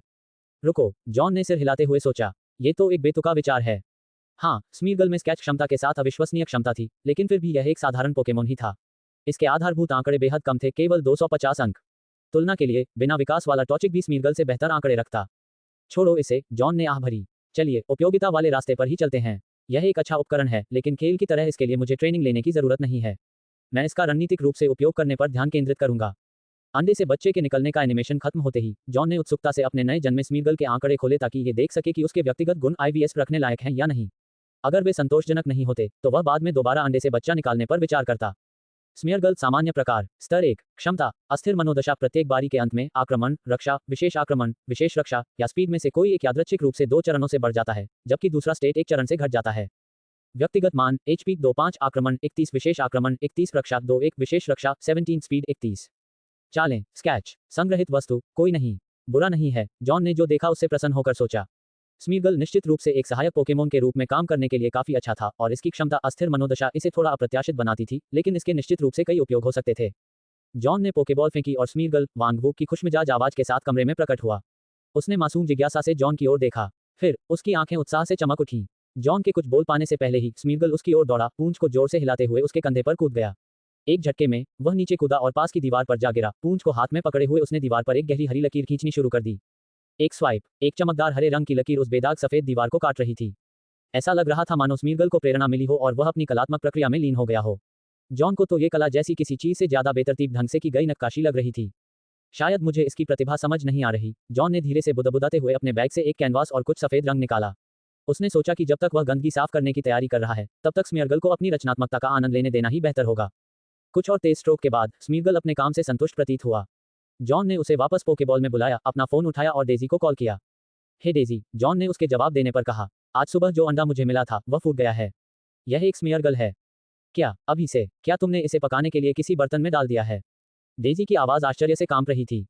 रुको, क्या ऐसा संभव है कि इसे गर्म करने से अंडे से बच्चे निकलने की प्रक्रिया तेज हो जाए? जॉन ने हैरानी से कहा। बिल्कुल नहीं, पोकेमोन के अंडे ऐसे काम नहीं करते। डेजी हंस पड़ी। जॉन भी अपनी हंसी नहीं रोक पाया। अच्छा, जब भी संभव हो स्मेयरगल को प्रजनन केंद्र ले आना। फोन रखने के बाद जॉन ने स्मीगल को थोड़ी देर पैर फैलाने दिया, फिर उसे वापस बुलाकर बाहर निकल गया। उसने अपनी मच बाइक, जो उसे हाल ही में स्थानीय साइकिल की दुकान से उपहार में मिली थी, उठाई और चल पड़ा। उसकी स्पीड ध्वनि की स्पीड जितनी तो नहीं थी, लेकिन सामान्य साइकिल से तेज थी और सवारी काफी मजेदार रही। प्रजनन केंद्र पर जॉन ने प्रजनन विभाग के कुछ वरिष्ठ छात्रों को बाहर घूमते हुए देखा। जब वह पहुंचा तो डेजी और एक अन्य वरिष्ठ छात्रा दरवाजे पर इंतजार कर रही थी। अरे, इधर आओ, डेजी ने उसे अंदर आने का इशारा करते हुए पुकारा। हम नए जन्मे पोकेमोन को देखने के लिए बहुत उत्साहित हैं, वरिष्ठ व्यक्ति ने गर्मजोशी से मुस्कुराते हुए कहा। जॉन ने स्मीगल को उसके पोकेबॉल से बाहर निकाला और नन्हा कलाकार तुरंत कमरे में खाली दीवार की तलाश करने लगा। द पे छोटे ऊ की मात्रा आधा रफेज से स्मीगल के लिए सारी दीवारें खाली थीं। इसके बजाय सीनियर और डेजी ने आगे बढ़कर दीवार को करीब से देखा। ये तो स्मेयरगल है, तुम तो बहुत फेटशाली हो, उस बुजुर्ग ने उत्साह से कहा। मैं अपनी बहन को देने के लिए एक स्मेयरगल ढूंढ रही थी। वो एक चित्रकार है और मुझे लगा कि स्मेयरगल उसके लिए एकदम सही रहेगा, लेकिन हफ्तों तक पहाड़ों में क्वेस्ट्स के बाद भी मुझे एक भी नहीं मिला। स्मेयरगल ने थोड़ी सी कराहते हुए कहा, मानो उसे ध्यान मिलने से कोई फर्क नहीं पड़ रहा हो। हालांकि जॉन को कोई आपत्ति नहीं थी, इसलिए स्मेयरगल ने अनिच्छा से ही सही थोड़ा सा सहलाना स्वीकार कर लिया। डेजी ने पोकेमोन को ध्यान से देखा। ये बिल्कुल नया है, निश्चित रूप से अभी अभी अंडे से निकला है। मुलायम त्वचा, पतले बाल, मुझे लगता है कि यह नवजात पोकेमोन है। वरिष्ठ अधिकारी ने सिर हिलाया और कहा, इतने छोटे पोकेमोन के लिए आपको इसे पहले कुछ दिनों तक मुंह मिल्क पिलाना चाहिए। रुको, क्या तुमने नहीं कहा था कि इन अंडों से बच्चा निकलने में लगभग 7 दिन लगते हैं? जॉन ने हैरानी जताते हुए पूछा। यह अंडा तो सिर्फ आधे दिन में कैसे फूट गया? कुछ अंडे समय से पहले ही फूट जाते हैं, डेजी ने कंधे उचकाते हुए कहा। समय पर हमारा कोई नियंत्रण नहीं है। शायद स्मेयरगल दुनिया देखने के लिए बेताब था। वह थोड़ी निराश लग रही थी और उसने आगे कहा, मुझे उम्मीद थी कि हम पोकेमोन को अंडे से बच्चे निकलने के लिए और अधिक उत्साहित कर पाएंगे। खैर, कोई बात नहीं। जॉन की ओर मुड़ते हुए डेजी मुस्कुराए। तुम्हारा स्मेयरगल देखने में तो काफी सामान्य लग रहा है, लेकिन मैं तुम्हें कल एक रेशमी स्कार्फ भेज दूंगी। इससे इसकी शक्ति बढ़ाने में मदद मिलेगी। धन्यवाद, डेजी, जॉन ने मुस्कुराते हुए कहा।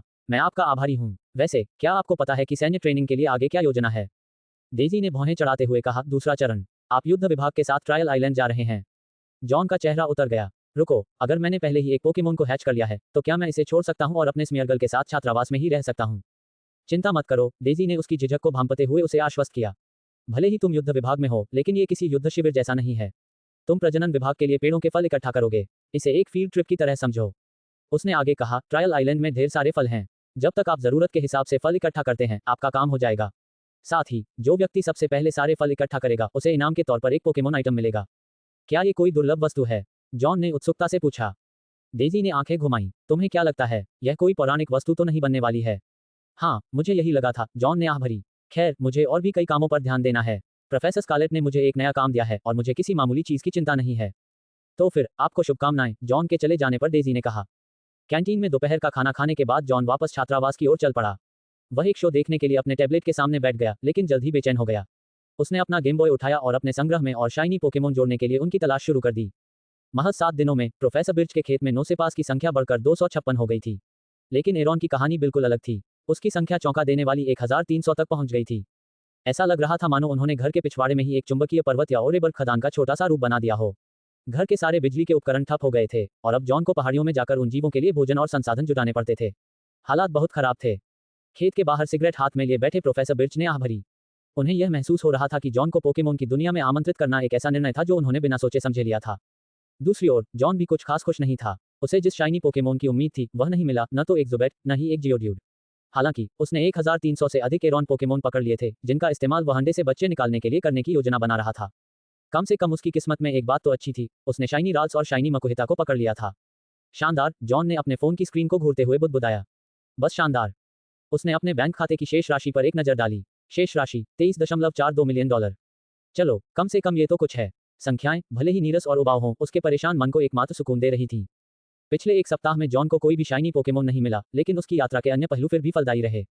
उसने जो चोरी किए गए पोकेमोन आइटम बेचे थे, उनसे उसे $20 मिलियन से अधिक की कमाई हुई थी, और आश्चर्यजनक रूप से इस लूट में 2 खजाने के स्तर की वस्तुएं भी शामिल थीं। एक हार्ट स्टोन जो रॉक टाइप मूव्स को 23% तक बढ़ाता है, और एक ब्लैक बेल्ट जो फाइटिंग टाइप मूव्स को 25% तक बढ़ाता है। हार्ट स्टोन को भविष्य के शाइनी एरॉन के लिए आरक्षित रखा गया था, जबकि ब्लैक बेल्ट सीधे उसके कॉम्बस्कन के लिए था। आखिरकार मकुहिता की तुलना में कॉम्बस्कन ही वह फाइटिंग पोकेमोन था जिस पर वह विकास पर ध्यान केंद्रित कर रहा था। पिछले एक हफ्ते में उसके पोकेमोन के लेवल भी काफी बढ़ गए थे। मकुहिता का लेवल 23 हो गया था, जबकि कॉम्बस्कन और किरलिया दोनों का लेवल 26 था। फ्रॉगेडिया का लेवल सबसे ज्यादा 28 था, क्योंकि उसने सबसे पहले थी फंक्शन का इस्तेमाल करके कुछ अतिरिक्त पैसे कमाए थे। बाकी पोकेमोन ने एक्सपीरियंस शेयर के जरिए अपना लेवल बढ़ाया। जहां तक स्मीरगल की बात है, फ्रॉगेडिया के साथ कुछ ट्रेनिंग सत्रों के बाद उसका लेवल 17 हो गया था। ठीक है, अब लड़ाई का समय आ गया है, जॉन ने अपना गेम बॉय नीचे रखते हुए और अपने पोकेमोन को इकट्ठा करते हुए कहा। फ्रॉगेडिया, जो पिछवाड़े के स्विमिंग पूल में आराम कर रहा था, बड़ी आसानी से दूसरी मंजिल की बालकनी पर कूद गया, जबकि कॉम्बस्केन पसीने से तरबतर होकर उसके पीछे पीछे चल रहा था।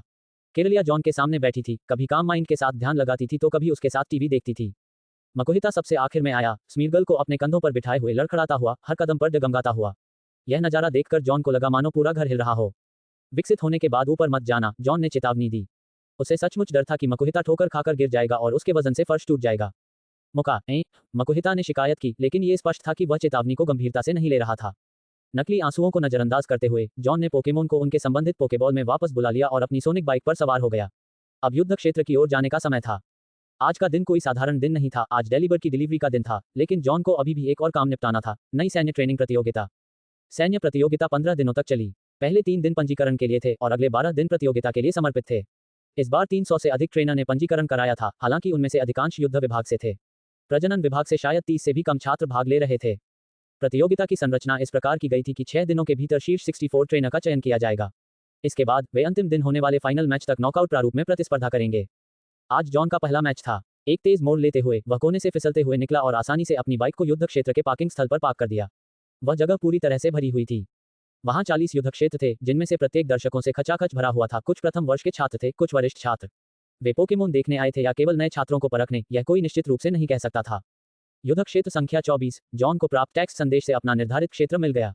वह ठीक 5 मिनट पहले आ गया था। अखाड़े में प्रवेश करते ही उसने नीली जैकेट पहने एक युवक को सामने वाली सीट पर खड़े देखा।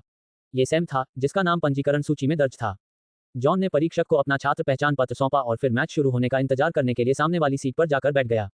जाओ, जॉन, बगल से एक आवाज आई। जॉन ने मुड़कर देखा तो ग्रेस उसका हौसला बढ़ा रही थी। वह रोज और एथन के बगल में खड़ी थी, जो उनके पहले की मुलाकातों से एक जाना पहचाना चेहरा था।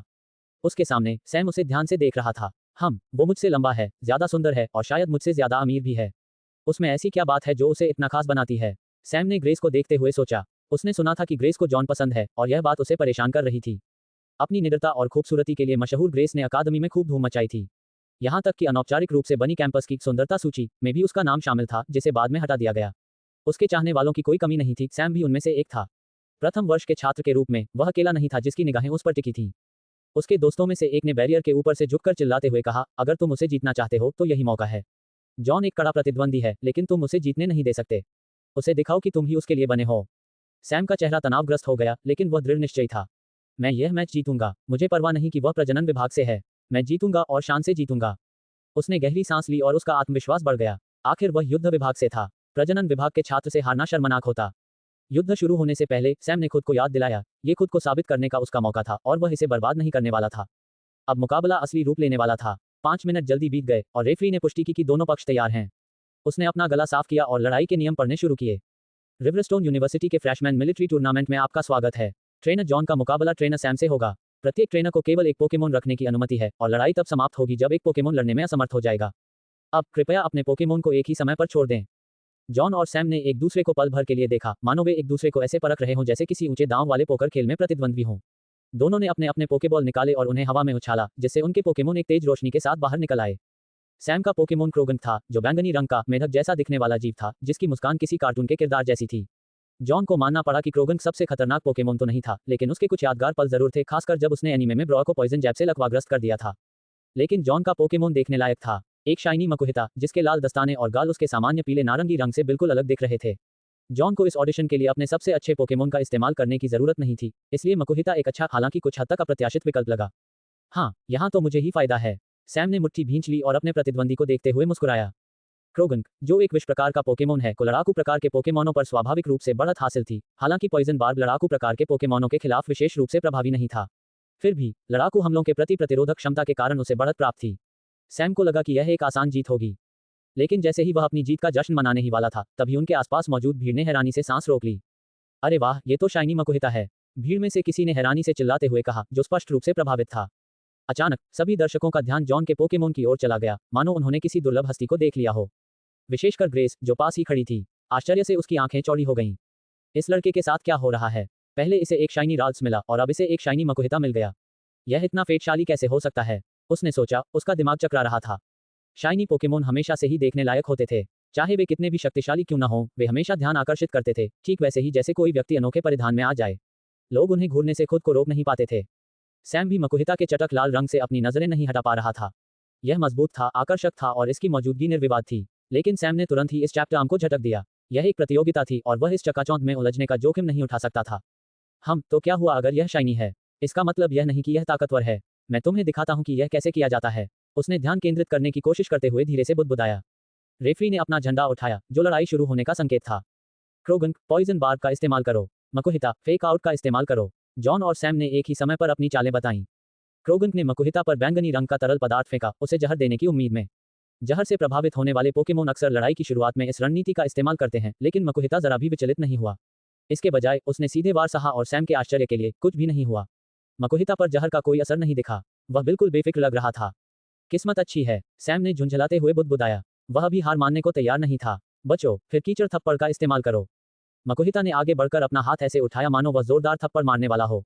क्रोगन तेज होने के बावजूद चकमा देने की कोशिश कर रहा था और जवाबी हमले के लिए तैयार था। क्रोगन के हाथ में मड स्लैब की हल्की चांदी जैसी चमक ये संकेत दे रही थी कि वह पलटवार करने के लिए तैयार है। लेकिन क्रोगन के प्रतिक्रिया करने से पहले ही मकुहिता की स्पीड अचानक बढ़ गई। पलक झपकते ही उसने दूरी कम कर ली और अपना फेक आउट लॉन्च कर दिया। क्रोगन के चेहरे पर सीधा हमला करो। टक्कर इतनी जोरदार थी कि क्रोगन हवा में उछल गया, उसका शरीर लट्टू की तरह घूमता हुआ जमीन पर जा गिरा। जमीन पर गिरने से पहले वह करीब 2 मीटर तक घिसकता रहा। धमाका, टक्कर की आवाज युद्ध क्षेत्र में गूंज उठी। क्या, अभी क्या हुआ? सैम ने हैरानी से आंखें फाड़ कर देखा। एक पल पहले क्रोगन बचने ही वाला था और अगले ही पल वो किसी गुड़िया की तरह हवा में उड़ गया। उसे समझ ही नहीं आया कि उसे क्या लगा। सैम को इस बात का एहसास नहीं था कि जॉन ने पूरी तैयारी कर रखी थी। मकुहिता ने क्विक अटैक सीख लिया था, एक ऐसी चाल जिससे वह पलक झपकते ही अपने और प्रतिद्वंद्वी के बीच की दूरी को कम कर सकता था। ये सिर्फ एक तेज हमला नहीं था, ये प्रतिद्वंद्वी की लय को बिगाड़ देता था, जिससे उन्हें प्रतिक्रिया करने का समय ही नहीं मिलता था। और एक और बात थी जो सैम से छूट गई थी। मकुहिता की क्षमता, दृढ़ता, किसी भी स्टेटस से प्रभावित होने पर उसकी आक्रमण शक्ति को 50% तक बढ़ा देती थी। भले ही क्रोगन के जहर वाले हमले ने मकुहिता को जहर नहीं दिया था, लेकिन दृढ़ता का प्रभाव इतना पर्याप्त था कि उसका नकली हमला फेक आउट बहुत शक्तिशाली साबित हुआ। सैम को अभी भी समझ नहीं आया था कि क्या हुआ था, लेकिन जॉन को समझ आ गया था। यही उसका पल था। मकुहिता, इसे खत्म करो। आर्म थ्रस्ट का इस्तेमाल करो। मकुहिता मुस्कुराया और अचंभित क्रोगन पर झपटा, जो भय से उसे पास आते हुए देखता रह गया। सैम के घबराए हुए आदेश बहुत देर से आए। मकुहिता ने अपनी मुट्ठियां उठाईं, चमकीले लाल दस्ताने चमक उठे और उसने मुक्कों की बौछार कर दी। वार किसी तूफान की तरह तेज और लगातार बरस रहे थे। महज 5 सेकंड में क्रोगन बाहर हो गया। रेफरी आगे बढ़ा, उसकी आवाज युद्ध क्षेत्र में गूंज उठी। क्रोगन लड़ाई जारी रखने में असमर्थ है। मकुहिता जीत गया और इस मैच का अंतिम विजेता ट्रेनर जॉन है। वाह, वो शाइनी मकुहिता तो कमाल की है। हाँ, लेकिन क्या आपने अभी अभी दिखाई गई स्पीड देखी? क्या मकुहिता के लिए यह संभव भी है? शायद यही बात शाइनी मकुहिता को खास बनाती है। जॉन और सैम के बीच लड़ाई अभी अभी समाप्त हुई थी, लेकिन आसपास मौजूद भीड़ का उत्साह अभी शुरू ही हुआ था। मकुहिता की शानदार गति, शाइनी पोकेमोन का अनूठा चैप्टर और हार के बाद सैम के हैरान चेहरे की हर तरफ चर्चा हो रही थी। यह मैच पूरे कैंपस में चर्चा का विषय था और इसमें कोई शक नहीं कि बाद में ऑनलाइन भी इसकी खूब चर्चा होगी। लेकिन जॉन ये सब सुनने के लिए वहां नहीं रुका। मैच के बाद वह जल्दी से अपनी मच बाइक पर सवार हो गया ताकि उन भीड़ से बच सके जो उसकी शाइनी मकुहिता के साथ तस्वीरें लेना चाहती थी, और स्वाभाविक रूप से ग्रेस से भी, जो शायद पहले से ही उसका पीछा करने की योजना बना रही थी। अरे, इतनी जल्दी कहाँ जा रहे हो? जॉन के तेजी से चले जाने पर ग्रेस ने थोड़ा हैरान होकर पूछा। मुझे स्कूल के बाहर कुछ काम निपटाने हैं, जॉन ने पीछे मुड़कर कहा। उसकी आवाज धीमी होती चली गई क्योंकि वह तेजी से गाड़ी चलाकर निकल गया। अच्छा, जब तुम वापस आओ तो मुझे बता देना। मैंने उस प्यारी सी बच्ची को कई दिनों से नहीं देखा है और मुझे उसकी बहुत याद आ रही है। ग्रेस ने उसके पीछे से चिल्लाकर कहा। ठीक है, मैं आपको बता दूंगा। जॉन ने हाथ हिलाते हुए जवाब दिया और तेजी से फाटकों से बाहर निकल गया। जैसे ही वह समुद्र पार करने वाले पुल के पास पहुंचा, उसकी नजर किसी चीज पर पड़ी, एक परिचित दृश्य जिसने उसे रुकने पर मजबूर कर दिया। रेलिंग पर एक डेलीबर्ड बैठा था और उसके सिर पर एक टोगेपी खुशी से बैठा था। दोनों अजीब तरह से परिचित लग रहे थे। अरे, मैं तुम दोनों को जानता हूँ। जॉन ने मन ही मन बुदबुदाया। उसे याद आया कि ये वही डिलीवरी करने वाले जोड़े थे जो एथरमेया सिटी में उसके पसंदीदा आलू और बीफ ब्रिस्केट चावल लाते थे। टोगेपी ने मुस्कुराते हुए जॉन की ओर अपना छोटा सा हाथ हिलाया। जॉन मुस्कुराया, अपनी बाइक रोककर अपनी जेब से कुछ पोके ब्लॉक्स निकाले जो टोगेपी के लिए हमेशा की तरह एक खास तोहफा होता था। टोगेपी, नन्हे पोकेमोन ने उत्सुकता से पोके ब्लॉक को पकड़ लिया और खुशी खुशी चबाने लगा। लेकिन जब डेलीबर्ड ने जॉन को देखा तो उसकी आंखों में आंसू भर आए और उसने जॉन का हाथ पकड़ लिया और बेकाबू होकर सिसकने लगा। क्या हो रहा है? जॉन उलझन में पलकें झपकाने लगा। आखिर वह पोकेमोन भाषा तो नहीं समझता था, इसलिए उसे समझ नहीं आ रहा था कि डेलीबर्ड इतना परेशान क्यों था। कुछ पल की असहज चुप्पी के बाद जॉन ने चुपचाप डेलीबर्ड को एक पोके ब्लॉक पकड़ा दिया। जैसे ही उसकी खुशबू उस तक पहुंची, डेलीबर्ड ने रोना बंद कर दिया, उसे झट से पकड़ लिया और उसे चबाने लगा। ये स्पष्ट था कि पोकेमोन भूखा था। तुम लोग कहीं रास्ता तो नहीं भटक गए? जॉन ने भौहें चढ़ाते हुए पूछा। एथरमेया सिटी से ड्रैगन क्रेस्ट तक का रास्ता बहुत लंबा था, ट्रेन से 1 घंटे से भी ज्यादा का सफर। टोगेपी ने नीचे देखा, उसका छोटा सा चेहरा डेलीबर्ड के पीछे छिपा हुआ था। जाहिर तौर पर वह इस स्टेटस को समझाने में असमर्थ था। डेलीबर्ड ने थोड़ा शर्मिंदा होकर अपना सिर खुजाया, फिर सिर हिलाकर सहमति जताई। खाना पहुंचाते समय तुम रास्ता भटक गए थे? जॉन ने आंखें चौड़ी करते हुए पूछा। डेलीबर्ड ने फिर सिर हिलाया और कुछ देर हड़बड़ी में अपने छोटे से सफेद थैले से एक चमकती हुई गेंद निकाली। वह झिझका, उसे वापस थैले में डाल दिया और बदले में जॉन को बीफ ब्रिस्केट राइस का एक ठंडा डिब्बा थमा दिया। खाना साफ तौर पर बहुत दूर से आया था। ठीक है, जरा रुकिए, जॉन ने कहा। मैं आपके मालिक को फोन करके बता देता हूँ कि आप कहाँ हैं। उसने अपना फोन निकाला और ऐप पर टेकअवे का नंबर ढूंढा। हे, क्या आप एथरमेया सिटी से bobs potato and beef brisket rice हैं? आपका एक डिलीवरी पोकेमोन खो गया है और ड्रैगन क्रेस्ट सिटी पहुंच गया है। टेकअवे, हमारे यहाँ डिलीवरी के लिए कोई पोकेमोन काम नहीं करता, दूसरी तरफ से आवाज आई, जो थोड़ी उलझन में थी। हम सारी डिलीवरी खुद ही करते हैं। क्या आपने सही नंबर डायल किया है? जॉन ने पलकें झपकाईं। रुको, कोई डिलीवरी पोकेमोन नहीं। कुछ देर रुकने के बाद क्लर्क फिर बोला, ओह, आपका मतलब डेलीबर्ड से है। यह एक जंगली पोकेमोन है। हमने इसे इधर उधर घूमते देखा और इस पर दया आ गई, इसलिए हमने इसे डिलीवरी में मदद करने के लिए रख लिया। अपनी आखिरी डिलीवरी के बाद ये वापस नहीं आया और हमारे बॉस चिंतित थे। हमें उम्मीद नहीं थी कि यह ड्रैगन क्रेस्ट सिटी में पहुंच जाएगा। जॉन हंस पड़ा। मुझे लगा था कि डेलीबर्ड तुम्हारा पोकेमोन है। तो यह एक जंगली पोकेमोन है?